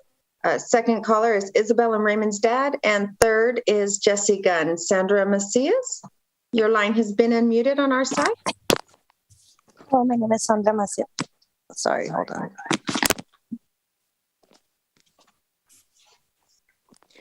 My name is Sandra Macias. I am actually a member of the 7-Eleven committee. Some of the things that I wanted to share were, I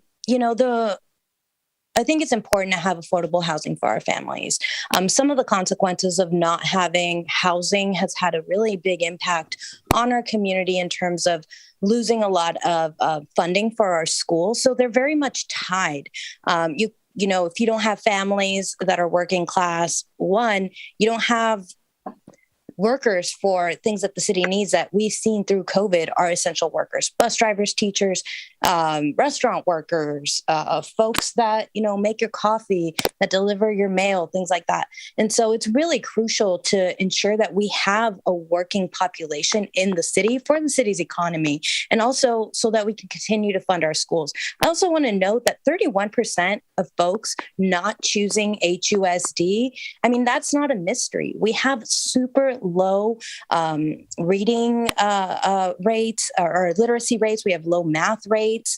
Our special ed program is, deplorable. I mean, there are real significant things that need to happen within the school district to attract families. So when you say this unique thing is happening where families are choosing not to be in Hayward, I think that has to do with the poor quality of our schools. And so this is not something that, exists in a bubble. What happens in the city affects the district, and what happens in the district affects the city. So I really urge you guys to really look at that and think about what is best for this school when you're making decisions.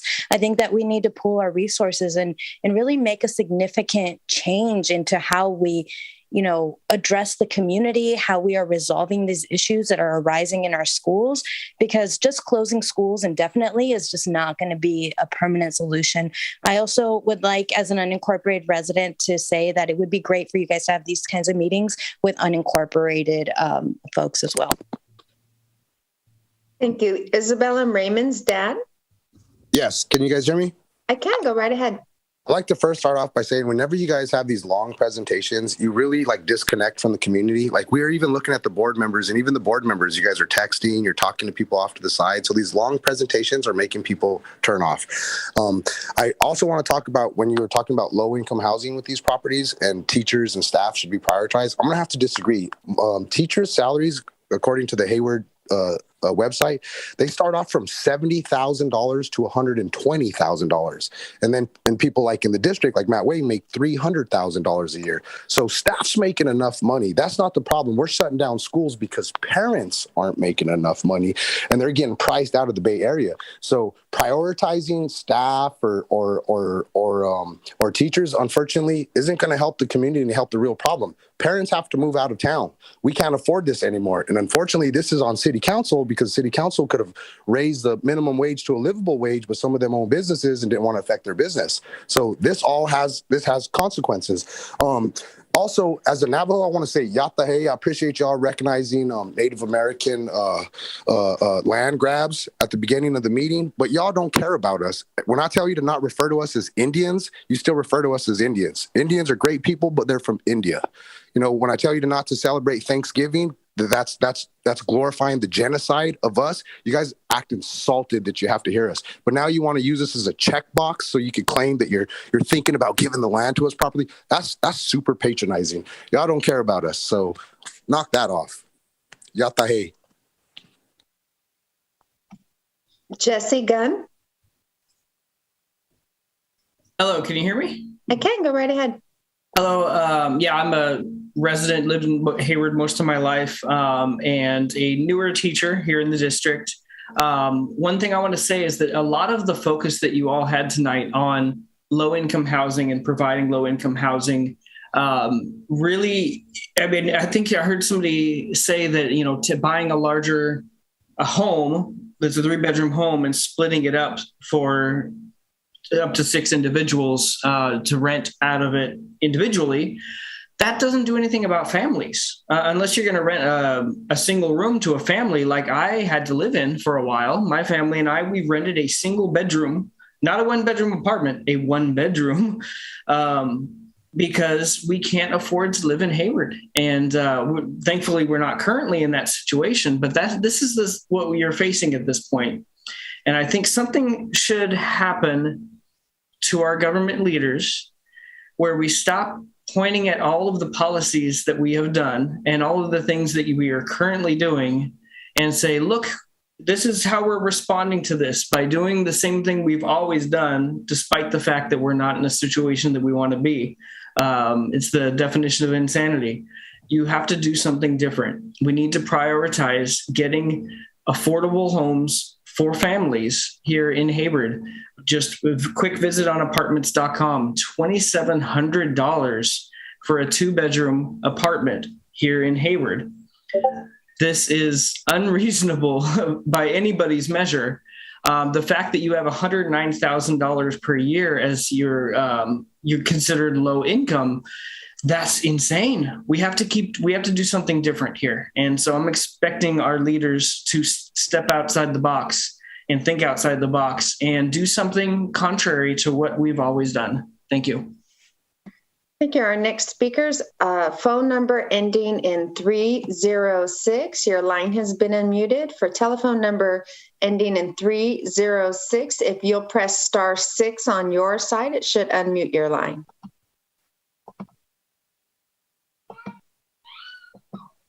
Hi, good evening, everyone. Can you hear me? I can. Go right ahead. Okay, good evening, Student Council and board members of the Hayward Unified School District. I appreciate your time this evening. Very good discussion this evening on the use of land. I did want to offer, in case there were some HUSD board members or listeners that were not quite aware of how funding occurs for the school districts, at least in the state level. It has to do with student attendance. So even if a student is on the rolls at a school, if they are truant or absent a lot from school, the school does not receive funds for that student for that day. So if funding is down for a certain school district to a point where schools have to be closed, it's because of student attendance, whether that be enrolled or not attending. And that is an issue that has to be fought at the state level. And the other quick issue I wanted to bring up is Hayward has a lot of charter schools in the area. And whether you are for or against charter schools is a separate issue. But the fact remains that charter schools do take away money from the public school district. So if there's a leadership school or any other schools in the area that can receive transfers and then funds from the state of California as a charter school, then that will also siphon off money from Hayward Unified School District. Thank you. Thank you. And our last two speakers are George Syrup and Trisha Dennis. George, your line has been unmuted. George Syrup. Thank you. Can folks hear me? Yes, I can. Go right ahead. Great. Thank you for the presentation, staff, and thank you for all the thoughtful questions and comments I've heard tonight. I just had a few questions that I'm hoping can be addressed either in this presentation or somewhere down the line. I know that the nonprofits that are providing affordable housing are the first to be reached out to. I'm curious what that percentage of affordable housing is that's required of them for them to secure the plot of land. I'm also curious what measures the city is taking to fight against speculation. Like caller Jesse Gunn said, there's these incredibly expensive one-bedroom apartments in Hayward.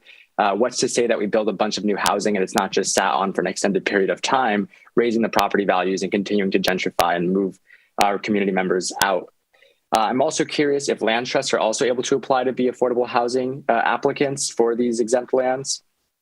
And on a separate note, a lot of what we were talking about with school closures has to do with us having a huge funding deficit. Is there any plan by the school board to lobby the state? I know the state has a surplus right now. There's a lot of loan forgiveness that could probably be created at the state level. Is there any organizing happening at our school district level to help see if there's any extra funds available or any way for us to cancel that debt?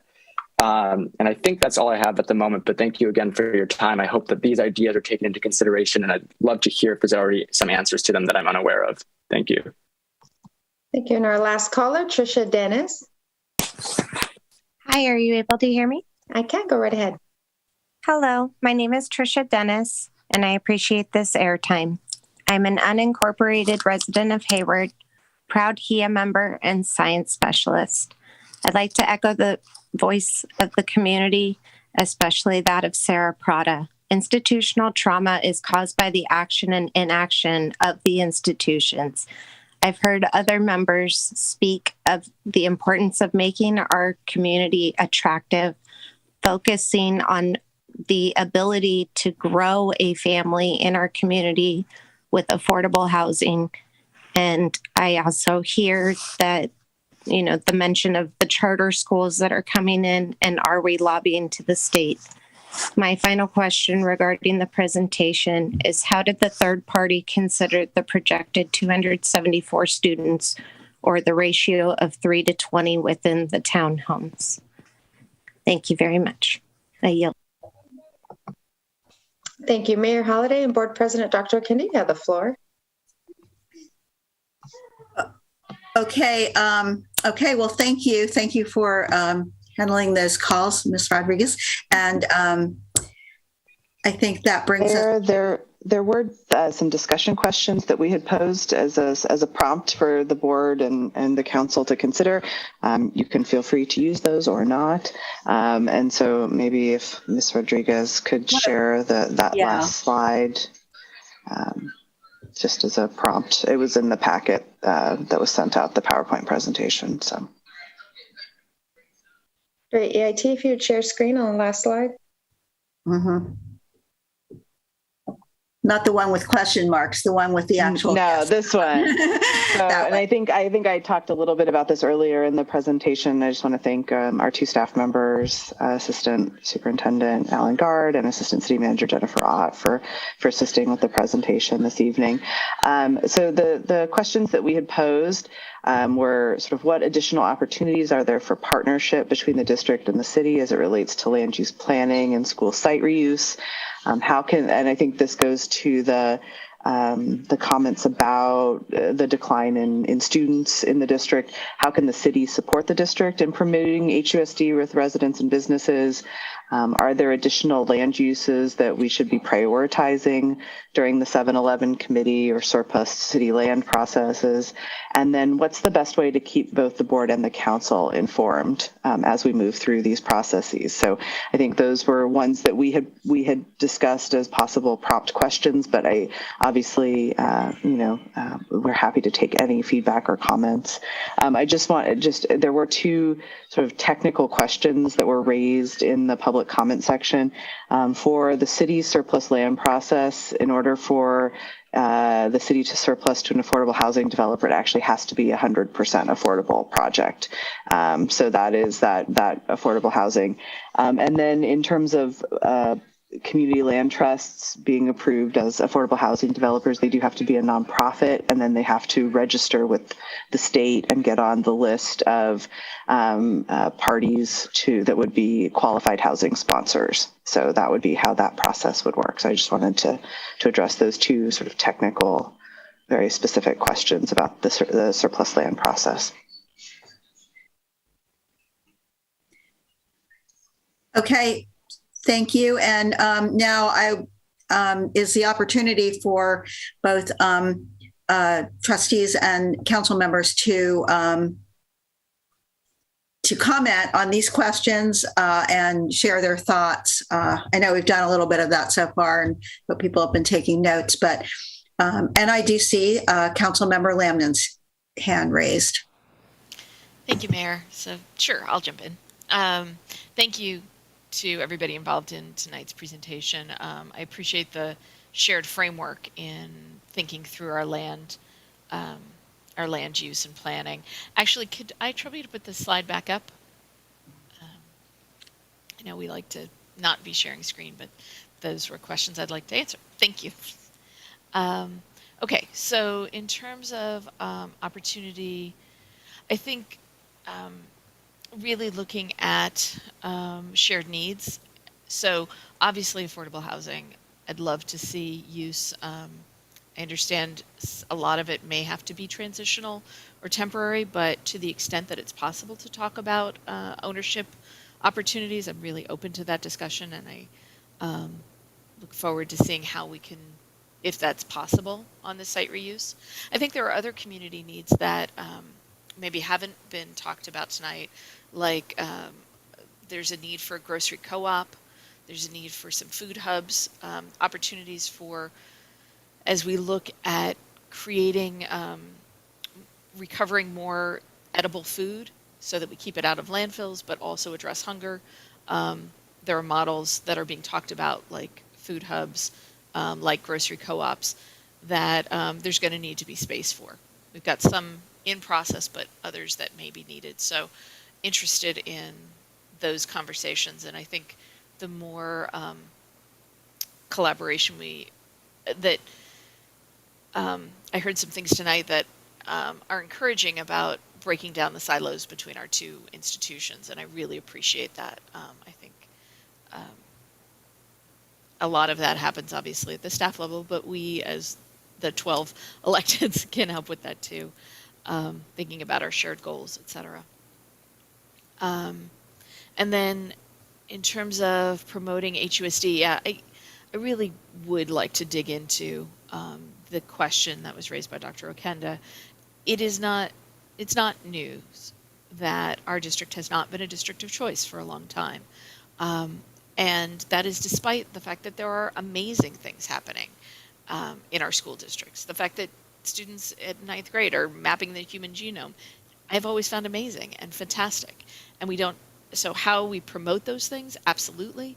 And then also how do we, in a collaborative partnership way, address the concerns that have been raised from the community and the reasons that they're not choosing HUSD.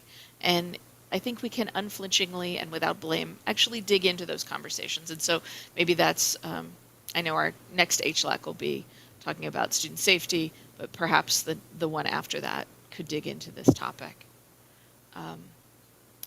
And then in terms of prioritizing uses, I think I spoke to that. The one that's sort of the opposite of that question, what shouldn't be prioritized, is charter schools. I think the more we can invest in our existing public schools and support that infrastructure, I think will strengthen our community.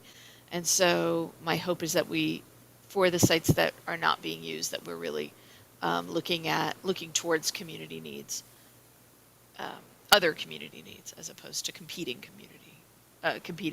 with our schools. Just quickly looking to see if there's something else. I thought there was something else with that, but anyway. And then the last one, I would suggest shared emails. I'm open to other ways if there's other concerns. I would ask that the link that was shared about the study that was housing development between how cities and school districts can partner on housing, if you would share that link with us.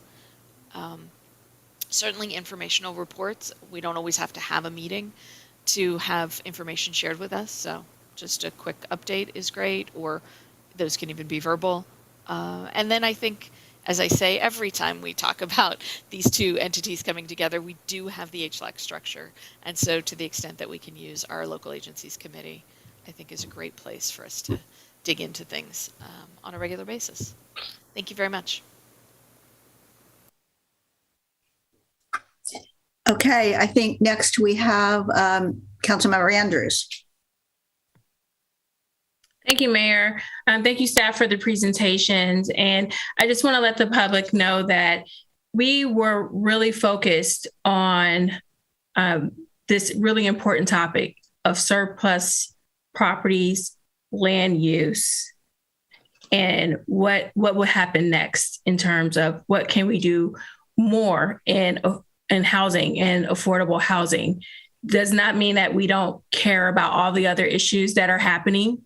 We care about the children of Hayward.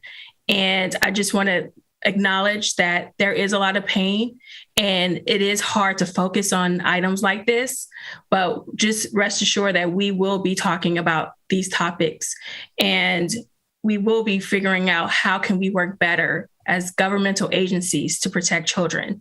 We definitely want to hear your voices on this.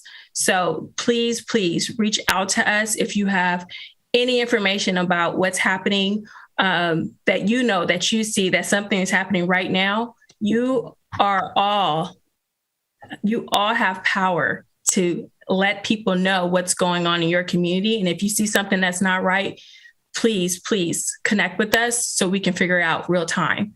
I just wanted to say that just so people know that it is on the top of our minds, what's happening with children in Hayward. I also want to reiterate the point that Councilmember Lamnon has said. We do have the Hayward Local Agencies Committee, and I'm hoping that a staff member can please provide the next day and time where this agency meets. These are meetings where we do coordinate with HUSD and Hayward Unified. And if there's any member that would like to be present for those meetings, they're more than welcome to attend. There is an opportunity for public comment in those meetings as well. So I just want to make sure everyone knows that is a forum where we do get together. So I just want to reiterate that point. There was a question earlier that I am curious about that does relate to the agenda topic that was brought by Trustee Prada, which was the transportation question, because we do have to be connected when we talk about housing and what happens with those school closures and transportation. So just wanted to see if there are any conversations about what happens with the school closures, what happens with the housing, with all the different other transportation agencies. How is that all being coordinated?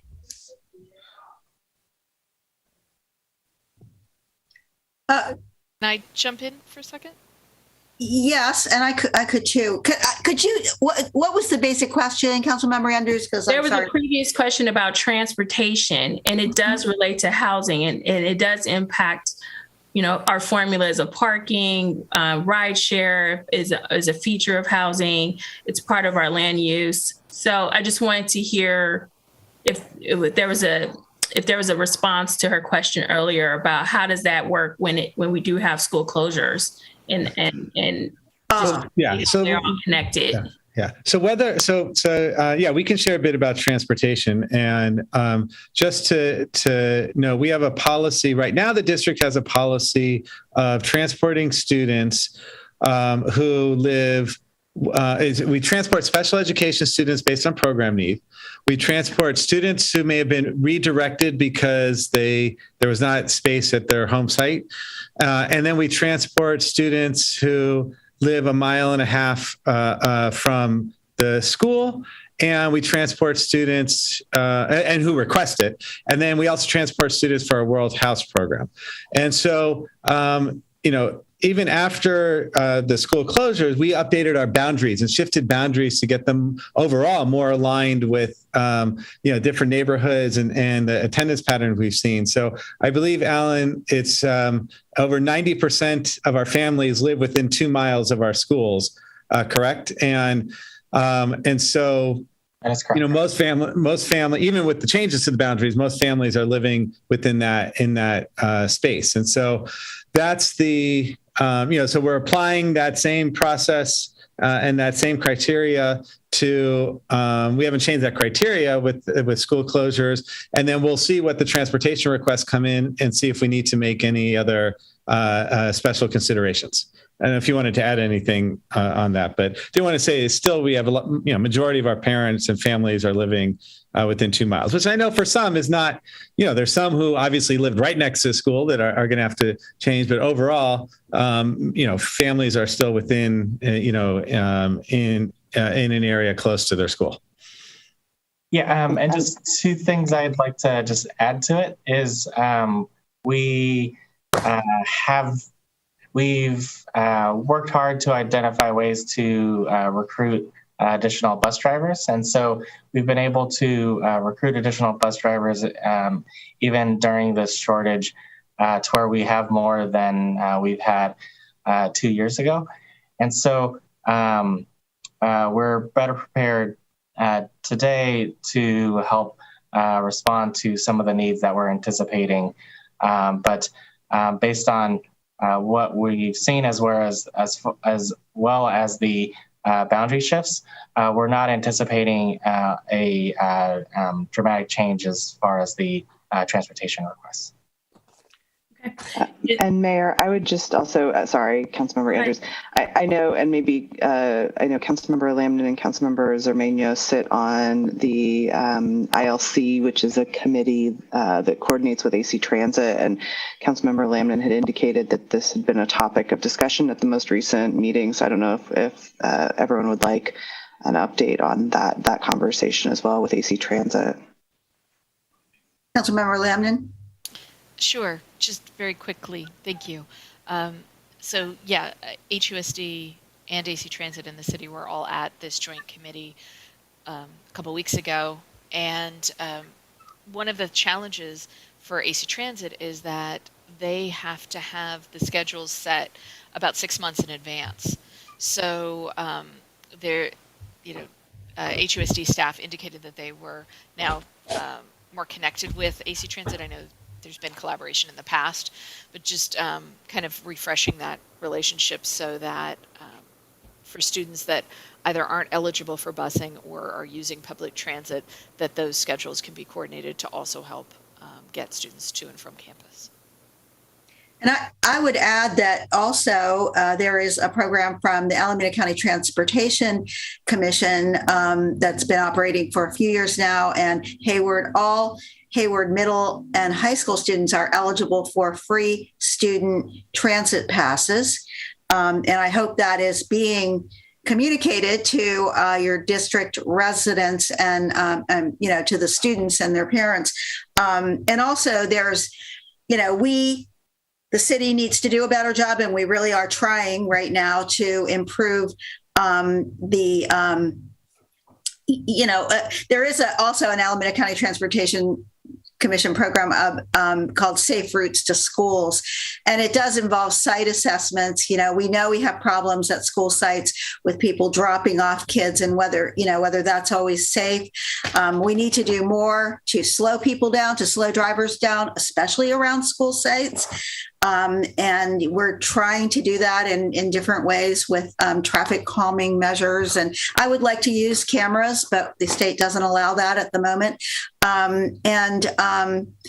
And then just teaching kids how to bike safely, how to use public transit is something that I know the Transportation Commission is trying to do. So I think we need to work harder in those areas. But there is money coming through the Transportation Commission to help. Actually, there have been assessments done at various school sites, and I know some work has been done, but there's more money coming to help actually do some of the work that could make the school site safer for drop-offs of children and, just access. So those are some things.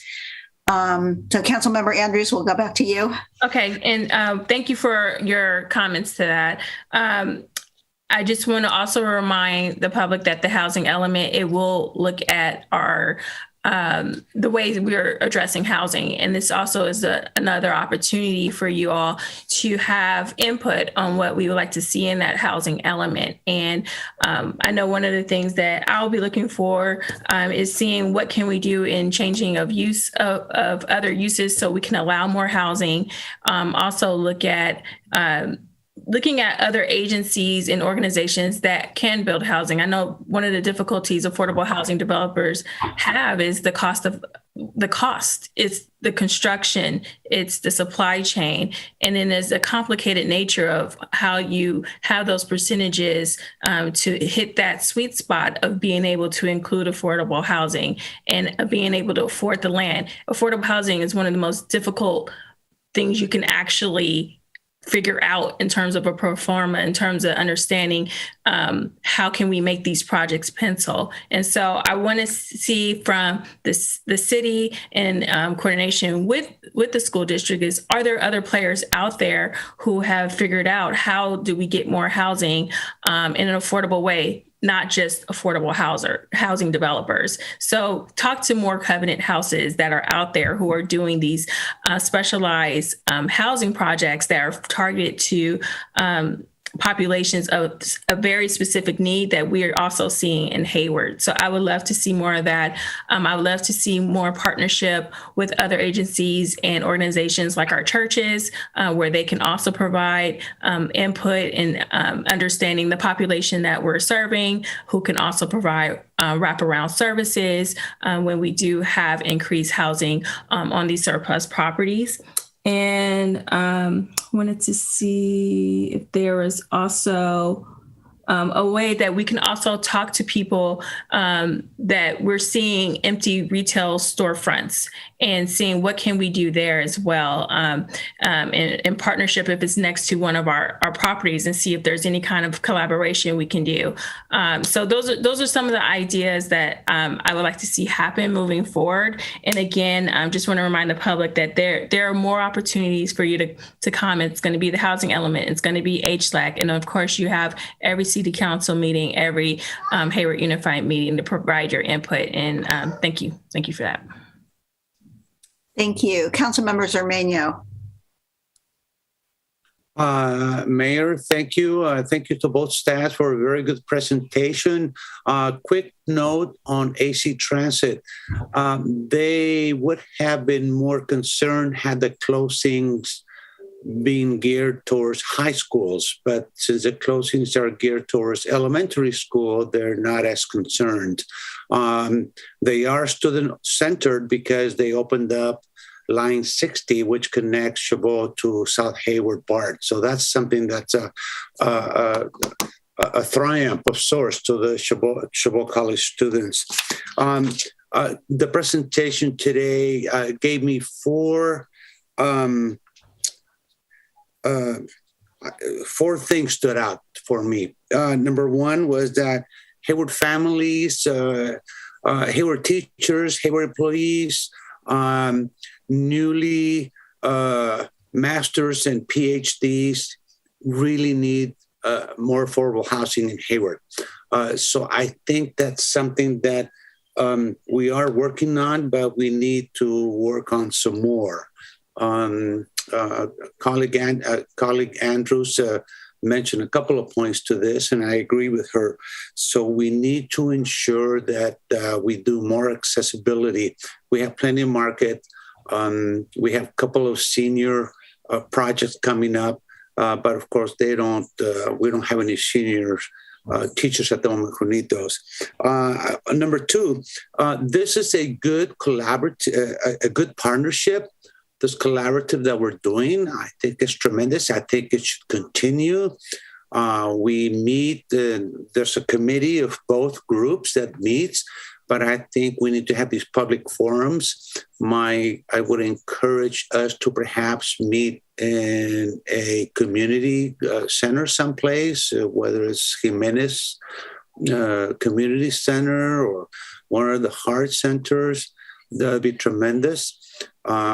And eventually, I'd like to see HUSD, City of Hayward, Chabot, and Cal State Hayward together. I think that would be something. We are an education city, but we don't really seem to know what to do with it. So let's work on that. The third item, we really need the community's input and collaboration and participation in how we are going to go about solving this need that we have, and making sure that we do the equity business, making sure that we talk about what needs to be spoken. All right. And then number four, promotion. I think that as a city, we don't promote ourselves enough. We're beginning to, but we don't do it enough. We had a grand opening. Grand opening of Breaking Down the Earth for a new, beautiful performing arts center in Mount Eden. The press was not there. And in my mind, that's a no-no. We have a youngster today with us who has been accepted to UCLA and Cal and probably Stanford. Nobody knows about him except us. And that's wrong. We don't blow our bugle. Yes, we have problems. Of course, every city has problems. Every district has problems.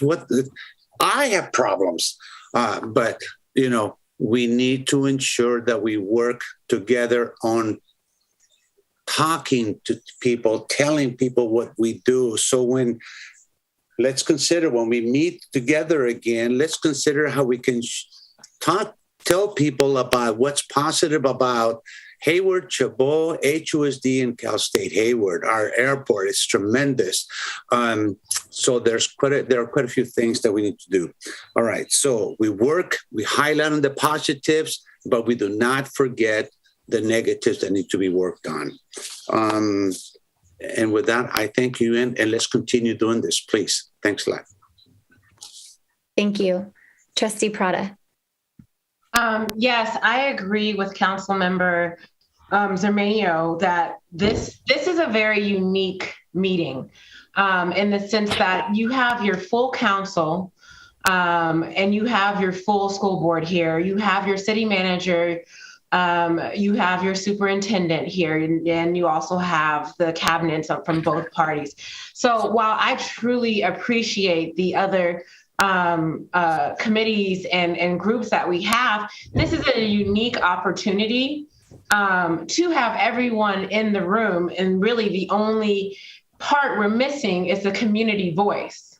There needs to be more of a presence for community voice. So I just wanted to start with that. I still have I have a list here of concerns around transportation. I wish it had been an agendized item on tonight's agenda, but a couple of my questions is like what is the number of transported students that we currently have? And then what's the projected number after the closures? How many students bike? What do we have in place for our young students? Because it's 2 elementary schools that are closing. What about the crossing busy boulevards and streets? Can someone currently clarify if we have busing for middle school and high school students in place right now? And then also, I wanted to know if I could share screen. It's green, so I'm going to try it. Just let me know if you see it. Yes. So I feel like this is something. Okay. Sorry, it disappeared for a minute, but it came back. Okay. So I have a really good phone, and the camera actually allowed for more light to come in than is actually there. This is a concern, and I just want some clarification on if it is a property that solely belongs to the city, or if it's a property that belongs solely to the district, or if it is something that we share. This is a tunnel located next to our Bowman Elementary School. This is a tunnel that's used by Bowman families, by Chavez students, and Tennyson students. If Bowman closes, it will still be used by our Chavez students and Tennyson students and a lot of our community on both sides. This is an extremely dangerous place for our students to walk through, for our parents to walk through, for our community to walk through. It's not well lit. I think there was, it's just a lot of opportunity for harm to be done. And this has been an issue for a very long time. And so if we want a project, I know we have many projects, but if we want a project that will immediately impact our community now and provide safety, we can figure out how we can collaborate in building an open bridge over the top, over the BART tracks that our families, that our residents, that our students can cross over throughout the day safely, that's well lit and has cameras. So this is something that's, as far as transportation and walking and safety and here in the city, that impacts all of our residents, but especially our young students. And then I will stop share. There we go. The last comment, it's not the last comment, but one of my last comments, I'm trying to really explain to you the impact of the closures and the fact that there's so many unknown factors that's impacting the community. These are things that keep coming up within the transitions team, which is a team to help with transitioning our school families from the closing sites into the rest of the district. Labor partners are upset, parents are upset, students are upset. residents of Hayward are upset and their questions are not being answered. So this would have been a really great space to have more of a collaborative conversation if it had actually been put onto the agenda. And then my last thing is, how can we all be involved in making sure that the next time this body meets, that it is honestly a more collaborative agenda that's made. I don't know if that's something that our board president and our mayor could work on and then share out with the rest of the people on council and on the school board before the meeting is actually publicized and agendized, because the agenda was whack, honestly. It was whack. And I'm not trying to say that you guys don't care about all of the other things that are happening in the city, but the agenda didn't reflect enough of that caring. So that's it.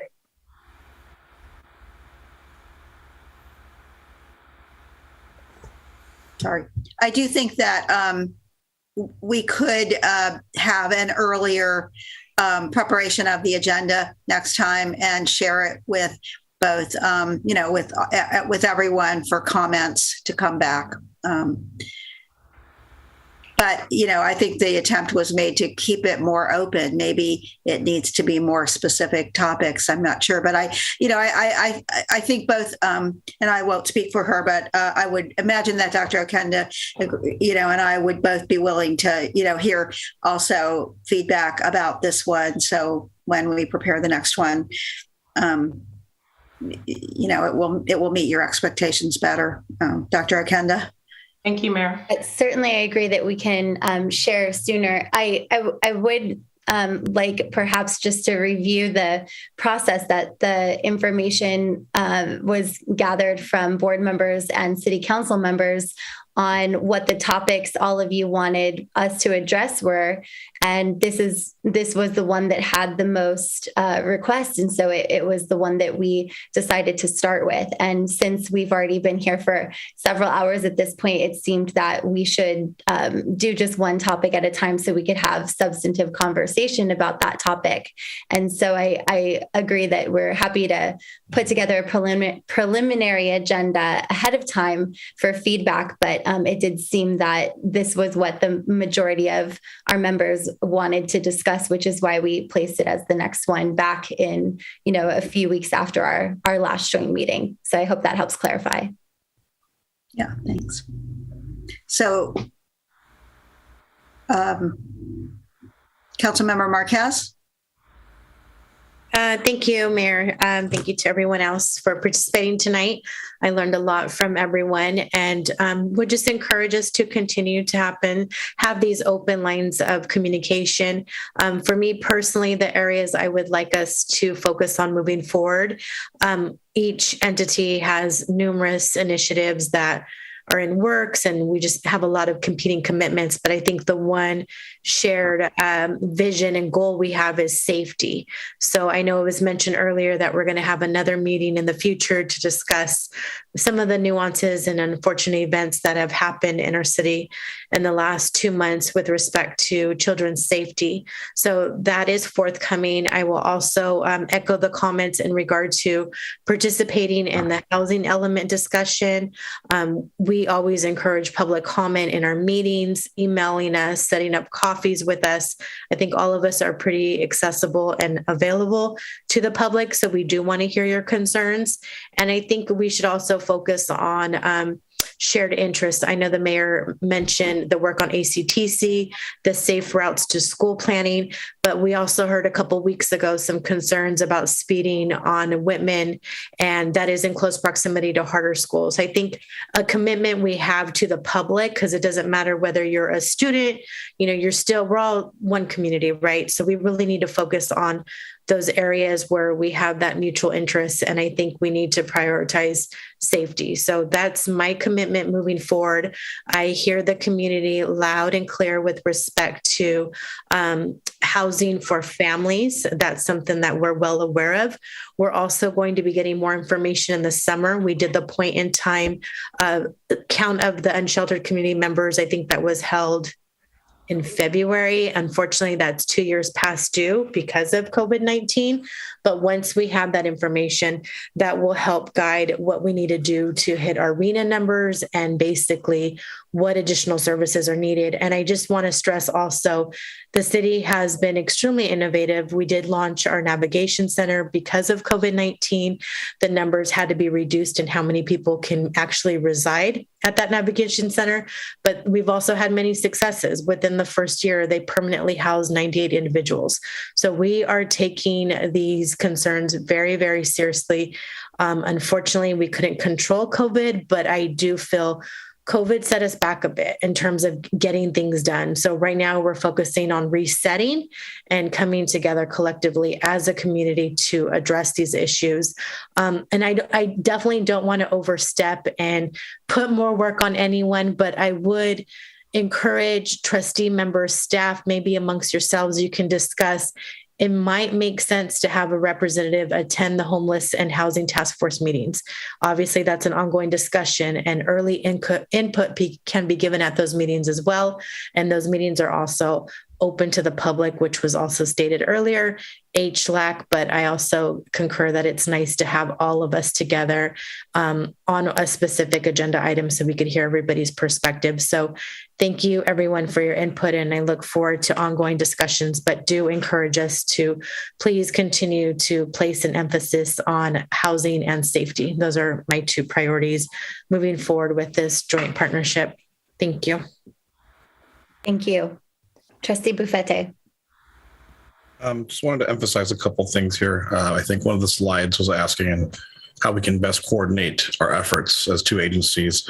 I really think just having strategic coordination when we make decisions around operational sustainability and making sure that we are in alignment of how the municipal development projects affect those decisions.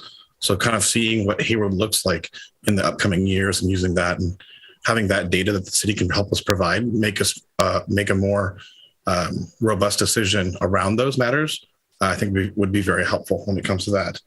One thing I also want to really focus on is the community schools aspect of these new schools that we have and provide to the community. When we build new facilities and school sites for our community, it's the entire community that votes on those. And we need to find ways that we can open up that public benefit to the community, whether it's using the fields, the basketball courts, using possible the library services for internet cafes, any way we can help spread this resource and that access to the community is something I'd definitely be most interested in. And things that we can focus on is maintaining those facilities and sites, supervising those facilities and sites, offering programming at those sites, as well as looking at the safety around those sites, to and from school, as well as just in general. So I think those are really the best ways that we can, our two agencies can come together and really make some significant changes in these areas. Thank you. Trustee Rowden. Thank you very much. Appreciate it. So I'm going to focus on that second bullet in a second. But I also want to say that I'm glad that Trustee Prada brought up the tunnel, because I was going to do it today too. To me, that is a concrete example of something that you could do right now that would support the school district and the children of Hayward Unified.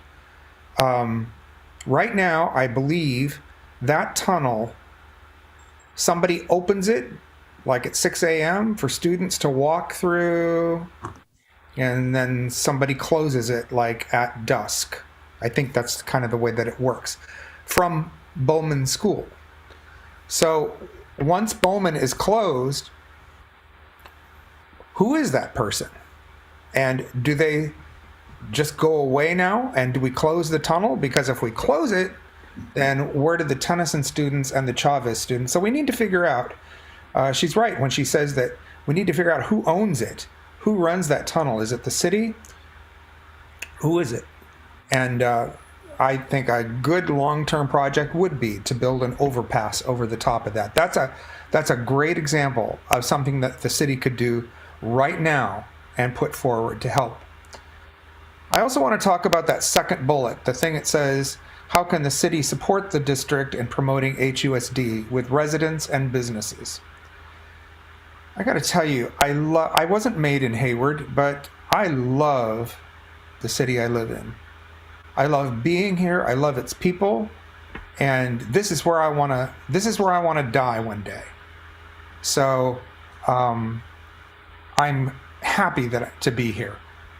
But I've noticed something. There is a bit of a disconnect between the students of HUSD and then the longtime residents of the city and the businesses. So when you're asking how you can promote HUSD, I think about a few years ago, I was with my students on a field trip up in Napa, and I couldn't help but notice, I don't know what was going on in the city that day, but, you know, all of the little stores had a marquee, and they would wish good luck to the baseball team or the football teams or whatever they were. And I noticed in the businesses, like when I went into the local McDonald's, there were pictures of all the sports teams at Napa High on one side, you know, and then all the pictures of the marching bands and the performing arts ensembles on the other wall, you know. And I just would love to have a way of getting more support in that way from businesses and residents as well. What would be the matter with a business choosing to that year sponsor the Tennyson High School football team and be responsible for raising money for them? There's all kinds of things that we can do. I think I want to dovetail on what Councilmember Zermenio said a little bit ago. There was no press at the groundbreaking ceremony the other day for the new Performing Arts Center. And, you know, I mean, come to think of it, there hasn't been much press around anything regarding Hayward schools in a positive way in a long, long time. So I don't know what the answer is. I know they've been bought up by a big conglomerate newspaper company, and now, you know, so it's way different than it used to be. But maybe we could develop some kind of a liaison person between the city and between the district, whose sole job it is, you know, to bring the two entities together and come up with ideas and plans and activities that could promote those things. I think that would be just awesome. And then please take this in the spirit that it's meant, because I'm going to criticize the city just for a second. And like I said, I know most of you personally, and I respect each and every one of you. But one thing that you can do is, as you make your decisions, whatever they may be, take into account, will you, the impact that it's going to have on the children of Hayward and the Hayward Unified School District. I couldn't help but notice when I was downtown at the street fair last summer, Cookies was out in front hawking their wares, and guess who's buying all that stuff? And of course, come fall, we have a huge problem with Cookies paraphernalia being worn on our campuses. So thank you very much for that. You know, I would like you to take into account the decisions that you make, and remember that they do impact our children, whether you see it or not. So that's my one criticism. The city has long been supportive of our students, but I've noticed sometimes, you know, our wealthier folks in the community, and we have them, send money, but they don't want to get anywhere close. I'd like to see more people at the ball games. I'd like to see more people at concerts and dances and you know, things like that. On the site, actually being a part of students' lives, you know, I'd like to see that. So that's something that can be done. Thank you. Thank you. Councilmember Wahab. Yeah, you know, I appreciate all the comments here today, and I know I've personally have had some conversations with our city manager and staff, and some parents have reached out and so forth. I do just want to address a couple things. One, yes, I do believe that these meetings need to be a little bit more involved with the community, maybe setting aside 30 minutes to an hour of a workshop time where pretty much we are opening it up, not just to public comments, but maybe having community kind of present some of their ideas ahead of time without editing it and, kind of, as I will say, neutering the idea, if you will, before it even approaches us. I think sometimes the public knows exactly what should happen, a little bit more of the nuance, especially parents who are dealing with different issues amongst their children that we as city council members may not know. So I would really like a little bit of a more interactive, like I said, I think a 1 hour workshop. The one problem I do have with these meetings, and I'm again, a big advocate of these meetings, initiated the meetings to be full body board discussions, is that we don't take action items. And I get why we do it the way we do it, but I would like to jot down, particular action items or have specific questions asked where staff can kind of take our input from both bodies, depending on what the purview is. Is it the city's issue that we're trying to address, or is it from the school board that the city council would like to kind of have some input, whatever the case is?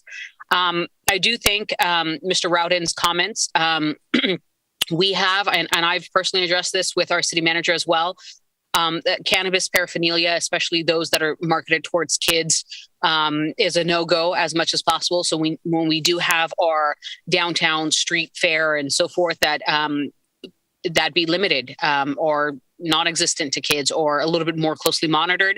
I will say Cookie sells their stuff online as well.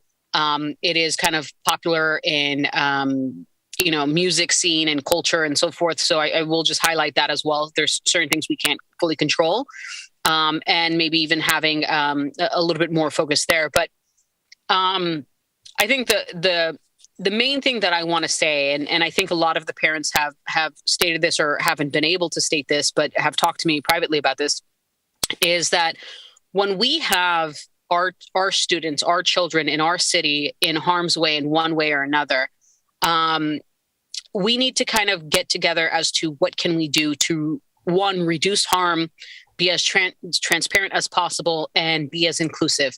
The things that have happened, our agenda was released before, the Friday announcement of an arrest of a librarian or a Hayward staffer, if you will. And that does create a lot of frustration. I was deeply frustrated and upset that, something like this could happen in our city. And I know staff and police and so many other people responded, but there are, red flags that we need to address. We need to be able to highlight this. If a student is not attending class for over a week without an excuse, does that qualify as a welfare check? Right. Especially when it comes to our young students or students of color that are, high propensity to have more trauma in their lives. And we, as an inclusive city, as many, like every single school board member, as well as city council member, genuinely cares about the kids in our city. How we address some of the problems that genuinely sometimes we may not even think that is happening or did happen, or something that just outlandish that we can't even believe is happening in our city. We need to address that.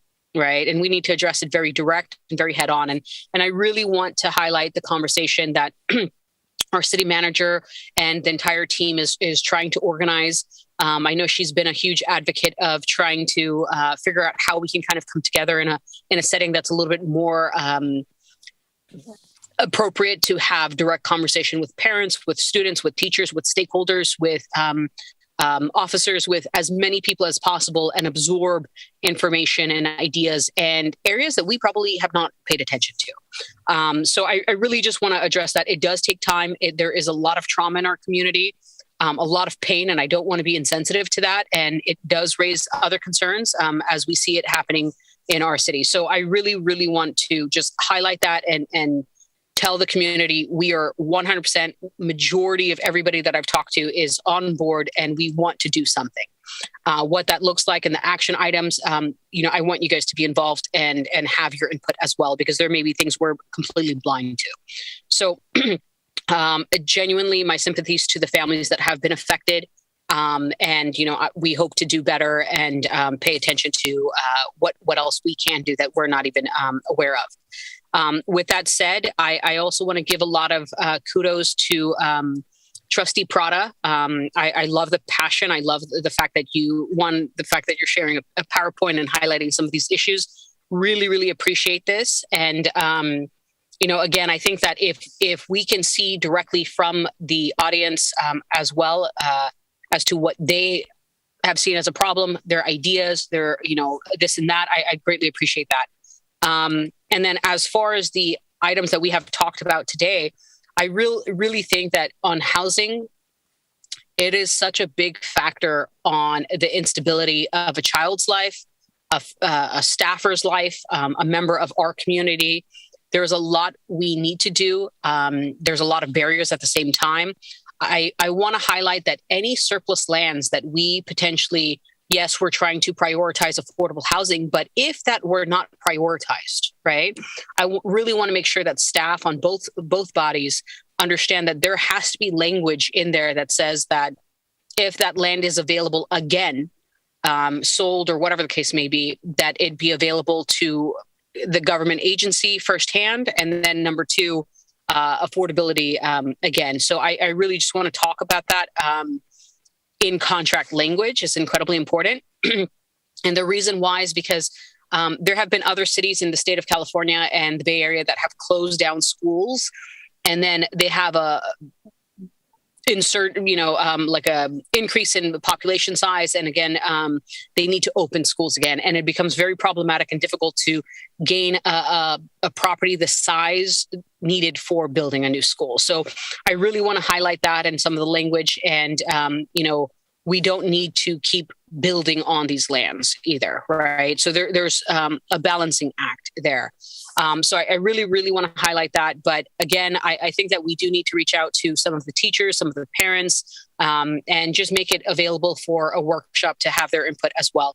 I really appreciate the work that everybody's doing. I know that these are some difficult times and some difficult conversations.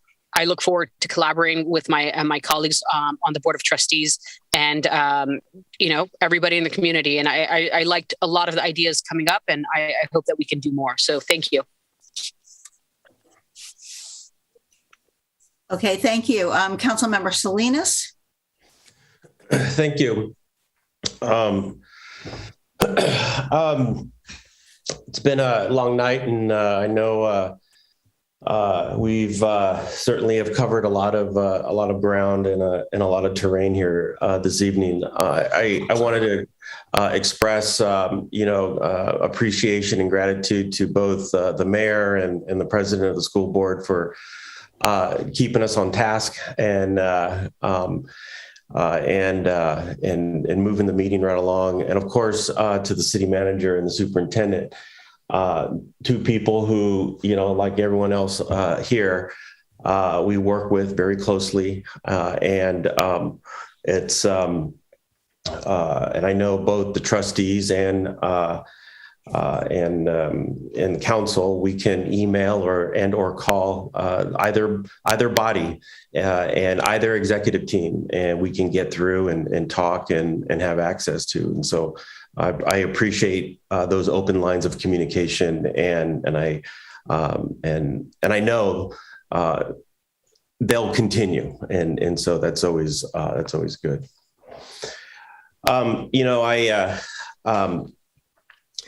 I don't think there's an elected person on this call that is not concerned about children's safety. I think all of us got into this business to make both our school district and our city safer for everybody. Every survey, every school survey that goes out, every survey that a lot of the groups and organizations and agencies that I work with around Hayward and the Hayward area, when they do surveys, the number one issue is always safety and protecting kids.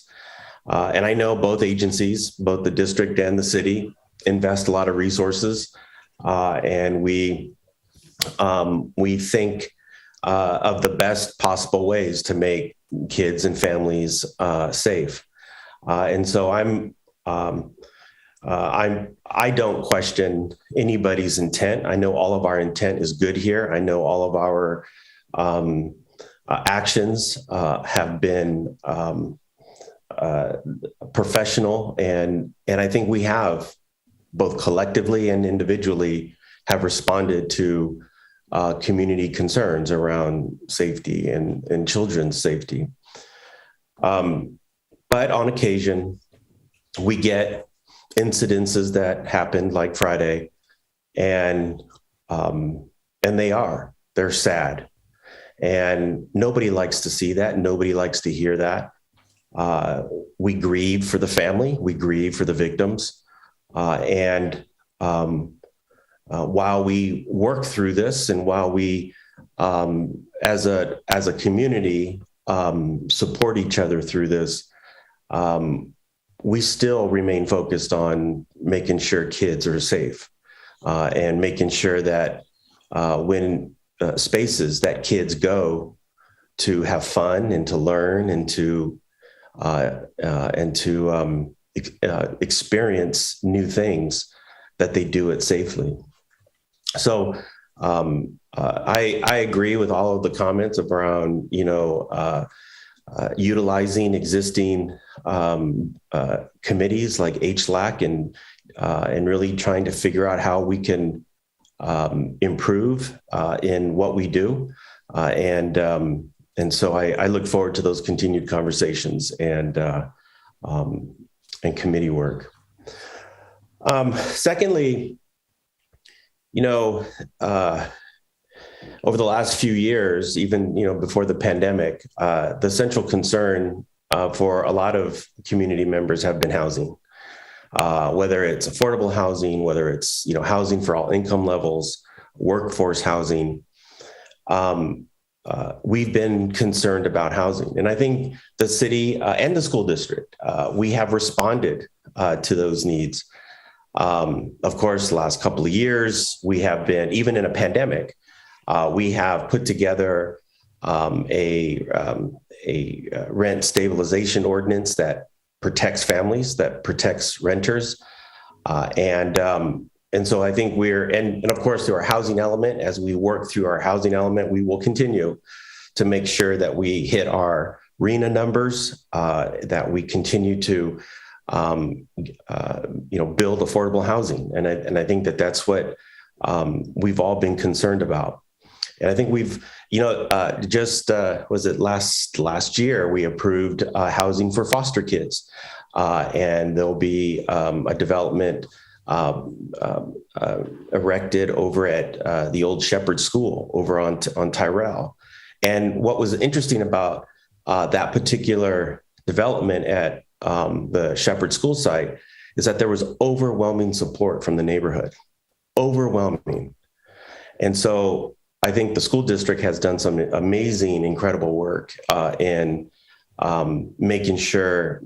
And I should also say that when we approved that site, one of the biggest issues that came to us was safety, making sure that the students and the folks that lived there were safe. And so I think it's through those kinds of innovative ideas that I think we worked great in terms of making sure that we can get that project off the ground and get students housed there. But housing has always been a major issue. I do know, and I don't need an answer right now, but I do know several years ago, there was a study done, a land use study, and I think Dr. Wayne was here with the Dutra studies. And I don't know where those are at. I'm sure they're, in a binder on someone's shelf somewhere over there on Amador. But I don't know if their analysis is outdated. I don't know if perhaps we should, that's something that maybe HLAC should look at, see how much of that study still is relevant and what we can take from those studies. And if we need to look at, I think the scope of schools they looked at was very narrow. Maybe we need to widen the scope and look at more schools in their land.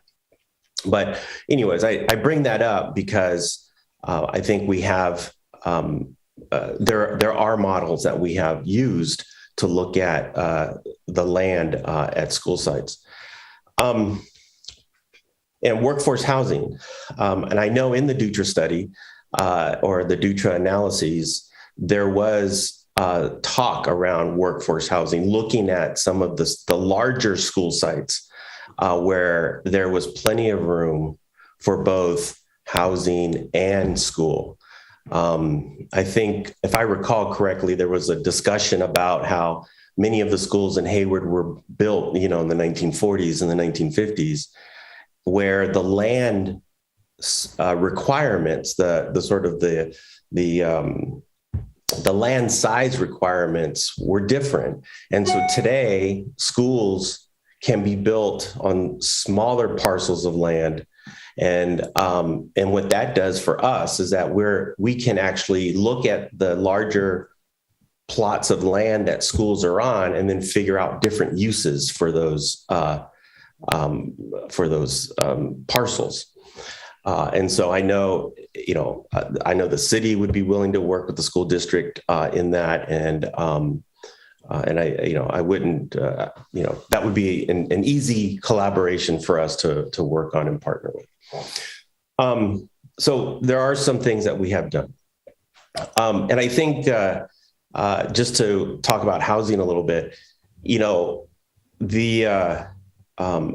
probably one of the most successful partnerships between the school district, the park district, and the city is the Cannery Project. It's Burbank Elementary School. I mean, I can't imagine another model. I mean, you have housing, you have a park, you have a school, it's near a train, it's near transit. All of the elements that we all have been talking about for a very long time are all there in the Cannery area. And so I think there are examples that we can point to where we have successfully worked together and built things. So lastly, I just want to say this.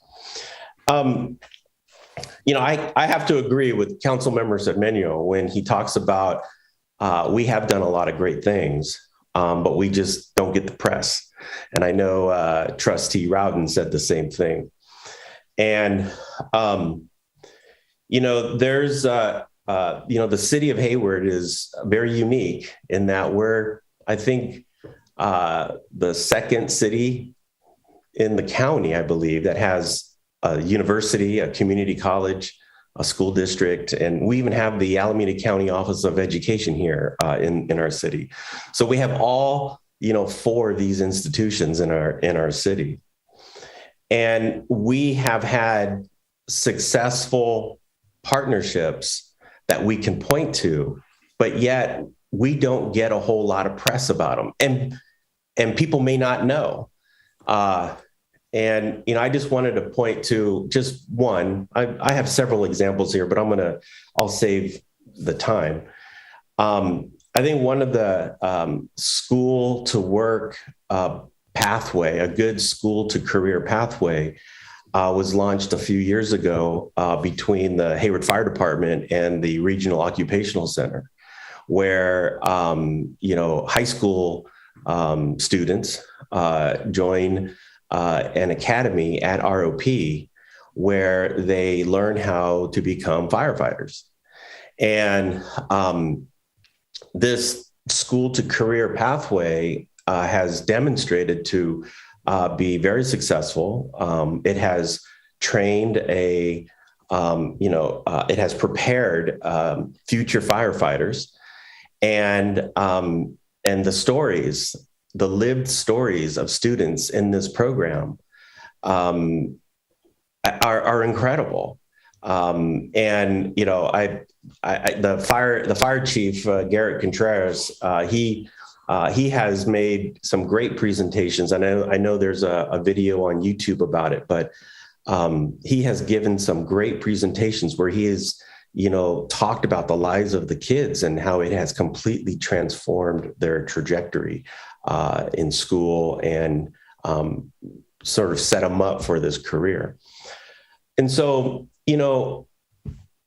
I say that because we have done, as a city, as a school board, as a city council, as a university, and as a college, we have done some innovative things in this city, incredible things in this city. And we just need to tell our story better. We need to tell our story more. And when we do have groundbreakings like a performance center, the press needs to show up, right? And so anyways, there's other things I want to say, but I'm just going to stop there and just again thank everybody for participating tonight. This is meeting number 2. We still have a lot of meetings ahead of us, we'll get to the issues that the community is asking for. We'll get there. It takes time, and I look forward to doing that. So with that, thank you and a good evening. Thank you. Trustee Chaparro. Thank you. First, I'm grateful and honored to share the space with all of you. And I know we've heard a lot, so I will try to keep my comments short. I'm going back to workshop discussion question number 2. How can the city support the district in promoting HUSD with residents and businesses? And when I see this question, I see this as a matter of communication. And I don't think that we on the screen shared have this answer, because I think we have multiple ideas. But if we really want to understand, communication pathways, that's a two-way street. We have to understand who we're talking to and if they're actually hearing us, and if the pathways that we're choosing are pathways that are fruitful, if you will. I'm thinking that I wonder if it's time for an assessment of our communication pathways to see which ones work, which ones don't. Which ones maybe, I'm at the top of my head, I'm thinking, we share things online, but do we spend time with parents making sure they know how to access the webpage, or with community members to make sure that they have computer access to see these things? I see things go on my Facebook all the time, but I've been on Facebook since it came out, right? And so I know how to jump all over it, but my mom still asks me questions about how do I even send you a message? And so that is my main pathway of communication. Then who am I really speaking to? I'm speaking to people who were born in 1978 on up, right? But am I using other methods of communication to make sure that the whole community is being reached? And in that, what does the whole community mean? Because so many times we have these conversations and we're saying we need to have community voice. Well, how much community voice is community voice? And I would argue that there is statistical, answers to those questions where we could say, what is a critical mass? And I think often that our response rate is based off of how much time we've had that information out versus how many people have responded. And I know that that's a challenge. You can't wait for 100 people to come and hear you, right? If it's going to take 3 months to get 100 people to hear you. But I also know that there's been times where we put out for a committee where we could seat a certain amount of people, and we don't even get that many people applying for that committee, although the voice to be there was incredibly loud. So I'm just saying that our methods of community, if we're looking at promoting the district and the district promoting the city, then maybe it's a matter not about what we say, but how we say it and where we say it. And maybe there's room for new ideas that even some of our students have. And I'll just share this idea and then I'll close with this. We just opened up 3 STEAM buildings, and one of them in particular is focused on things like nonlinear video editing and using multimedia as a communication tool. And we have 2 movie theaters in our city that students and parents frequent all the time. And I don't want to take us all the way back to like the 1920s, but news used to be black and white. Right before any movie, you get, a quick snapshot of everything that's going on. If we find that sending papers home in backpacks that turn into black holes don't communicate to parents well, right, then maybe we stop going that way and we put some funding into, video presentations that actually go up, and we rotate it amongst our different our schools and build some partnerships, not just amongst our high schools, but our college has like one of the Chabot, let me say which one, has one of like the number one multimedia schools in the entire state. Our equipment here is number 2 only to like Channel 7 and Channel 5 and Disney, et cetera, et cetera. So I'm just saying there's other ways, and I don't know if we've explored them because we're so used to what we know. And I wonder if it's time for us to find out if there's other ways to do it for the people around us. So thank you. Thank you. And Trustee Pratt, I see you'd like to speak again.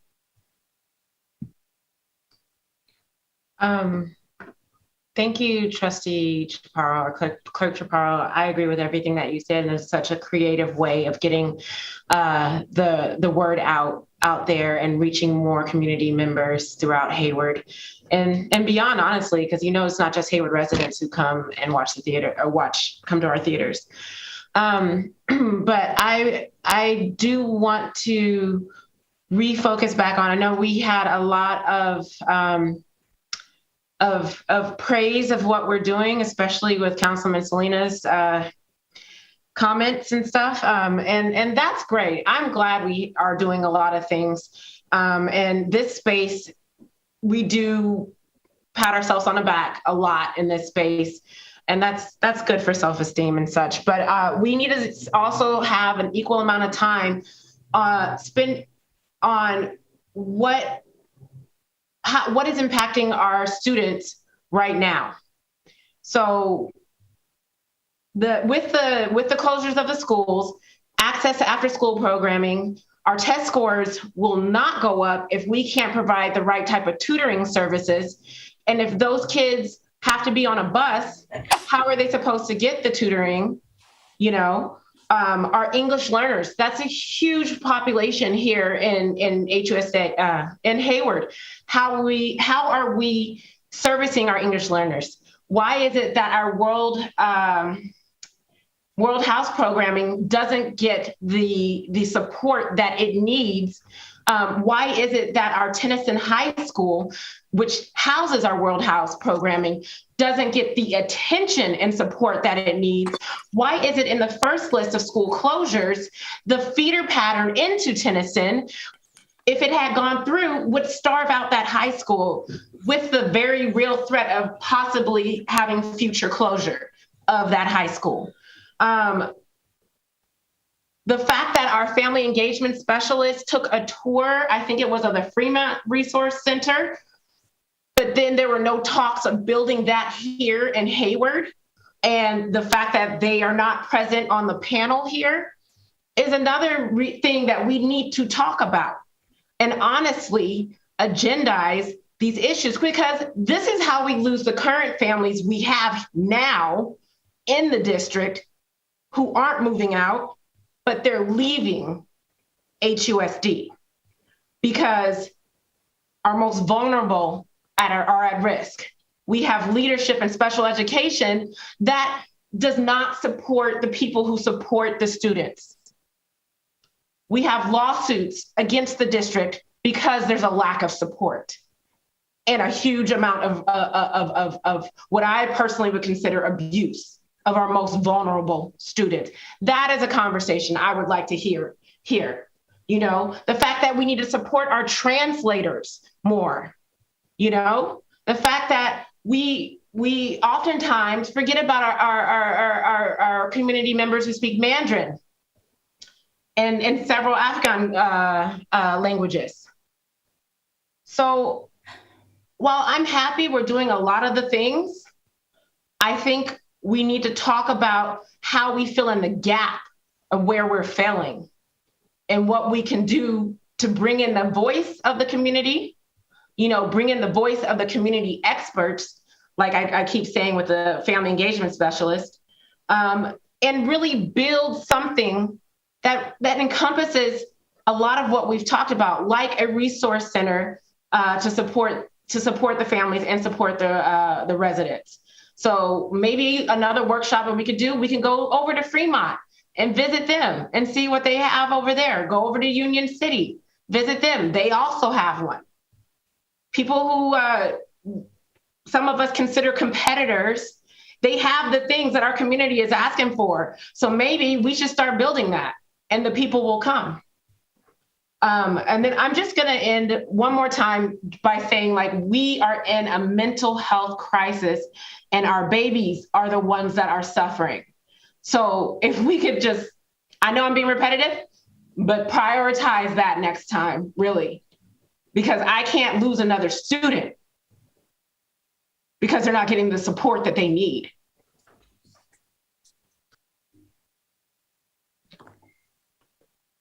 There is one thing I would like to add. I went to a workshop at CSBA related to land use and the way that cities and school districts have partnered to make that workforce housing happen. There were two models that I recall. One, I don't remember which one did which. I think it was HUSD did one that it was with a developer who came in and just kind of handled it, but there was still a lot of collaboration between the city and the school district.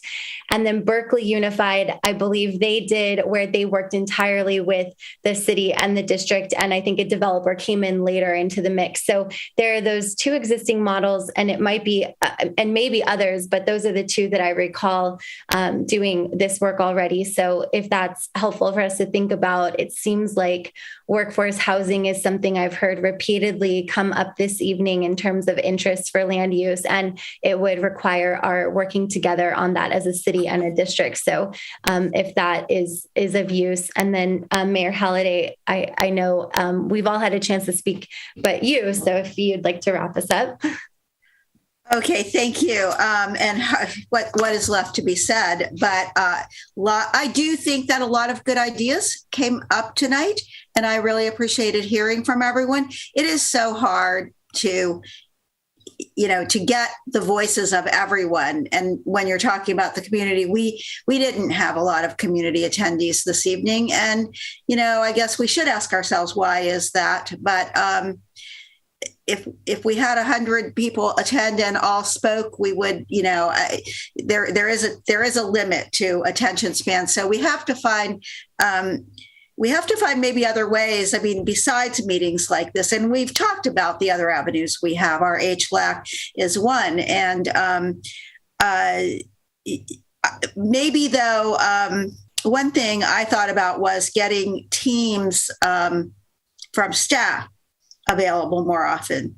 I do think about, and Council Member Salinas didn't actually talk about this, but I know he knows a lot about it. I think of the Hayward Promise Neighborhood model that we have had for 10 years now in our community, in 5 years in 2 different neighborhoods now. I'd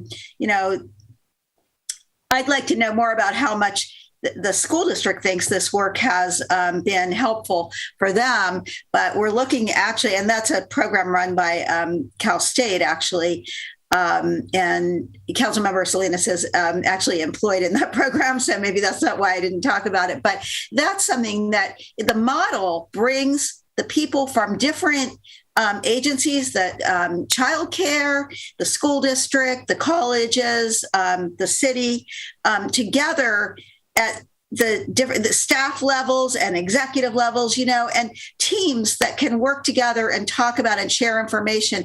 And so maybe that's the answer to, or at least partial answer to how we work together and how we keep each other informed, because we could be informed through ourselves. And I really thought that Trustee Chaparro, we do need to think about what you said, because ways of communication have changed, and people talk about the press. Do any of you actually get the newspaper that does serve this area every day? I sometimes think we might be the only people in the world left, my husband and I, who get real newspapers. And I feel bad about that, actually, because I know you can read them online and, but you get to a certain age and that's what you want to do. But, there have to be newer ways. There are newer ways, I know, of communicating. And I think we should give that more thought. If it's not working the way we're doing it now, press releases, where do they go? I think a lot of times now they go into social media. So how can we better communicate? Yeah, I wrote things down, but oh, well, all right. The tunnel. Yes, that's a project. I'd like for the city to talk about that. Thank you for bringing that up. The people who spoke, Trustee Prada and Trustee Rodden, I believe we need to do that.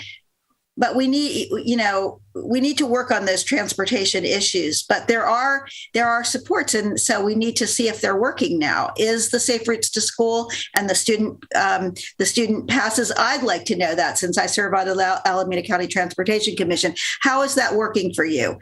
We need to talk about that. We need to take all the ways we can to communicate, whether it's personally or or through meetings. Meetings like this aren't always the best way.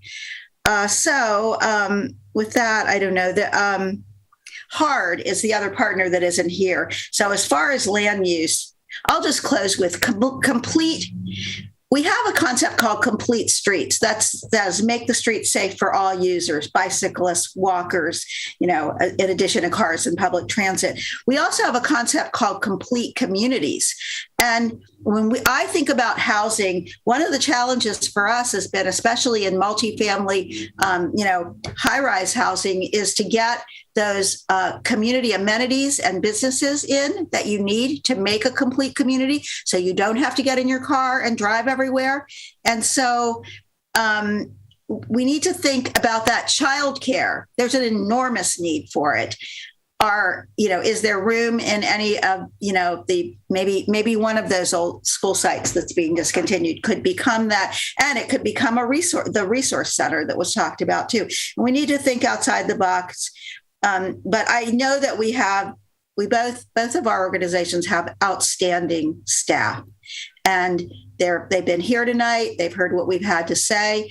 So let's churn these ideas and make some of them come to reality. It's going to take more than just talking at meetings like this, though. So I would just ask, and I pledge myself to think about the things that have been said tonight and do whatever we can, each can in our own spheres and in our own ways, to make these ideas come to life. And with that, I just want to thank staff. I want to thank everybody for their participation tonight. I think it was a good conversation. I think it's one of the best we've had. And I think it's been actually at least 3, if not 4 meetings now that we have had jointly. And as we said, we are trying to plan another one very soon to talk about that very important issue of safety for our kids, which I know is really at the top of all of our minds. But with that, and if there are no further comments, and I'm not seeing any hands raised, I think we've done some good work tonight. Let's keep it up. And good night, everyone. This meeting is adjourned.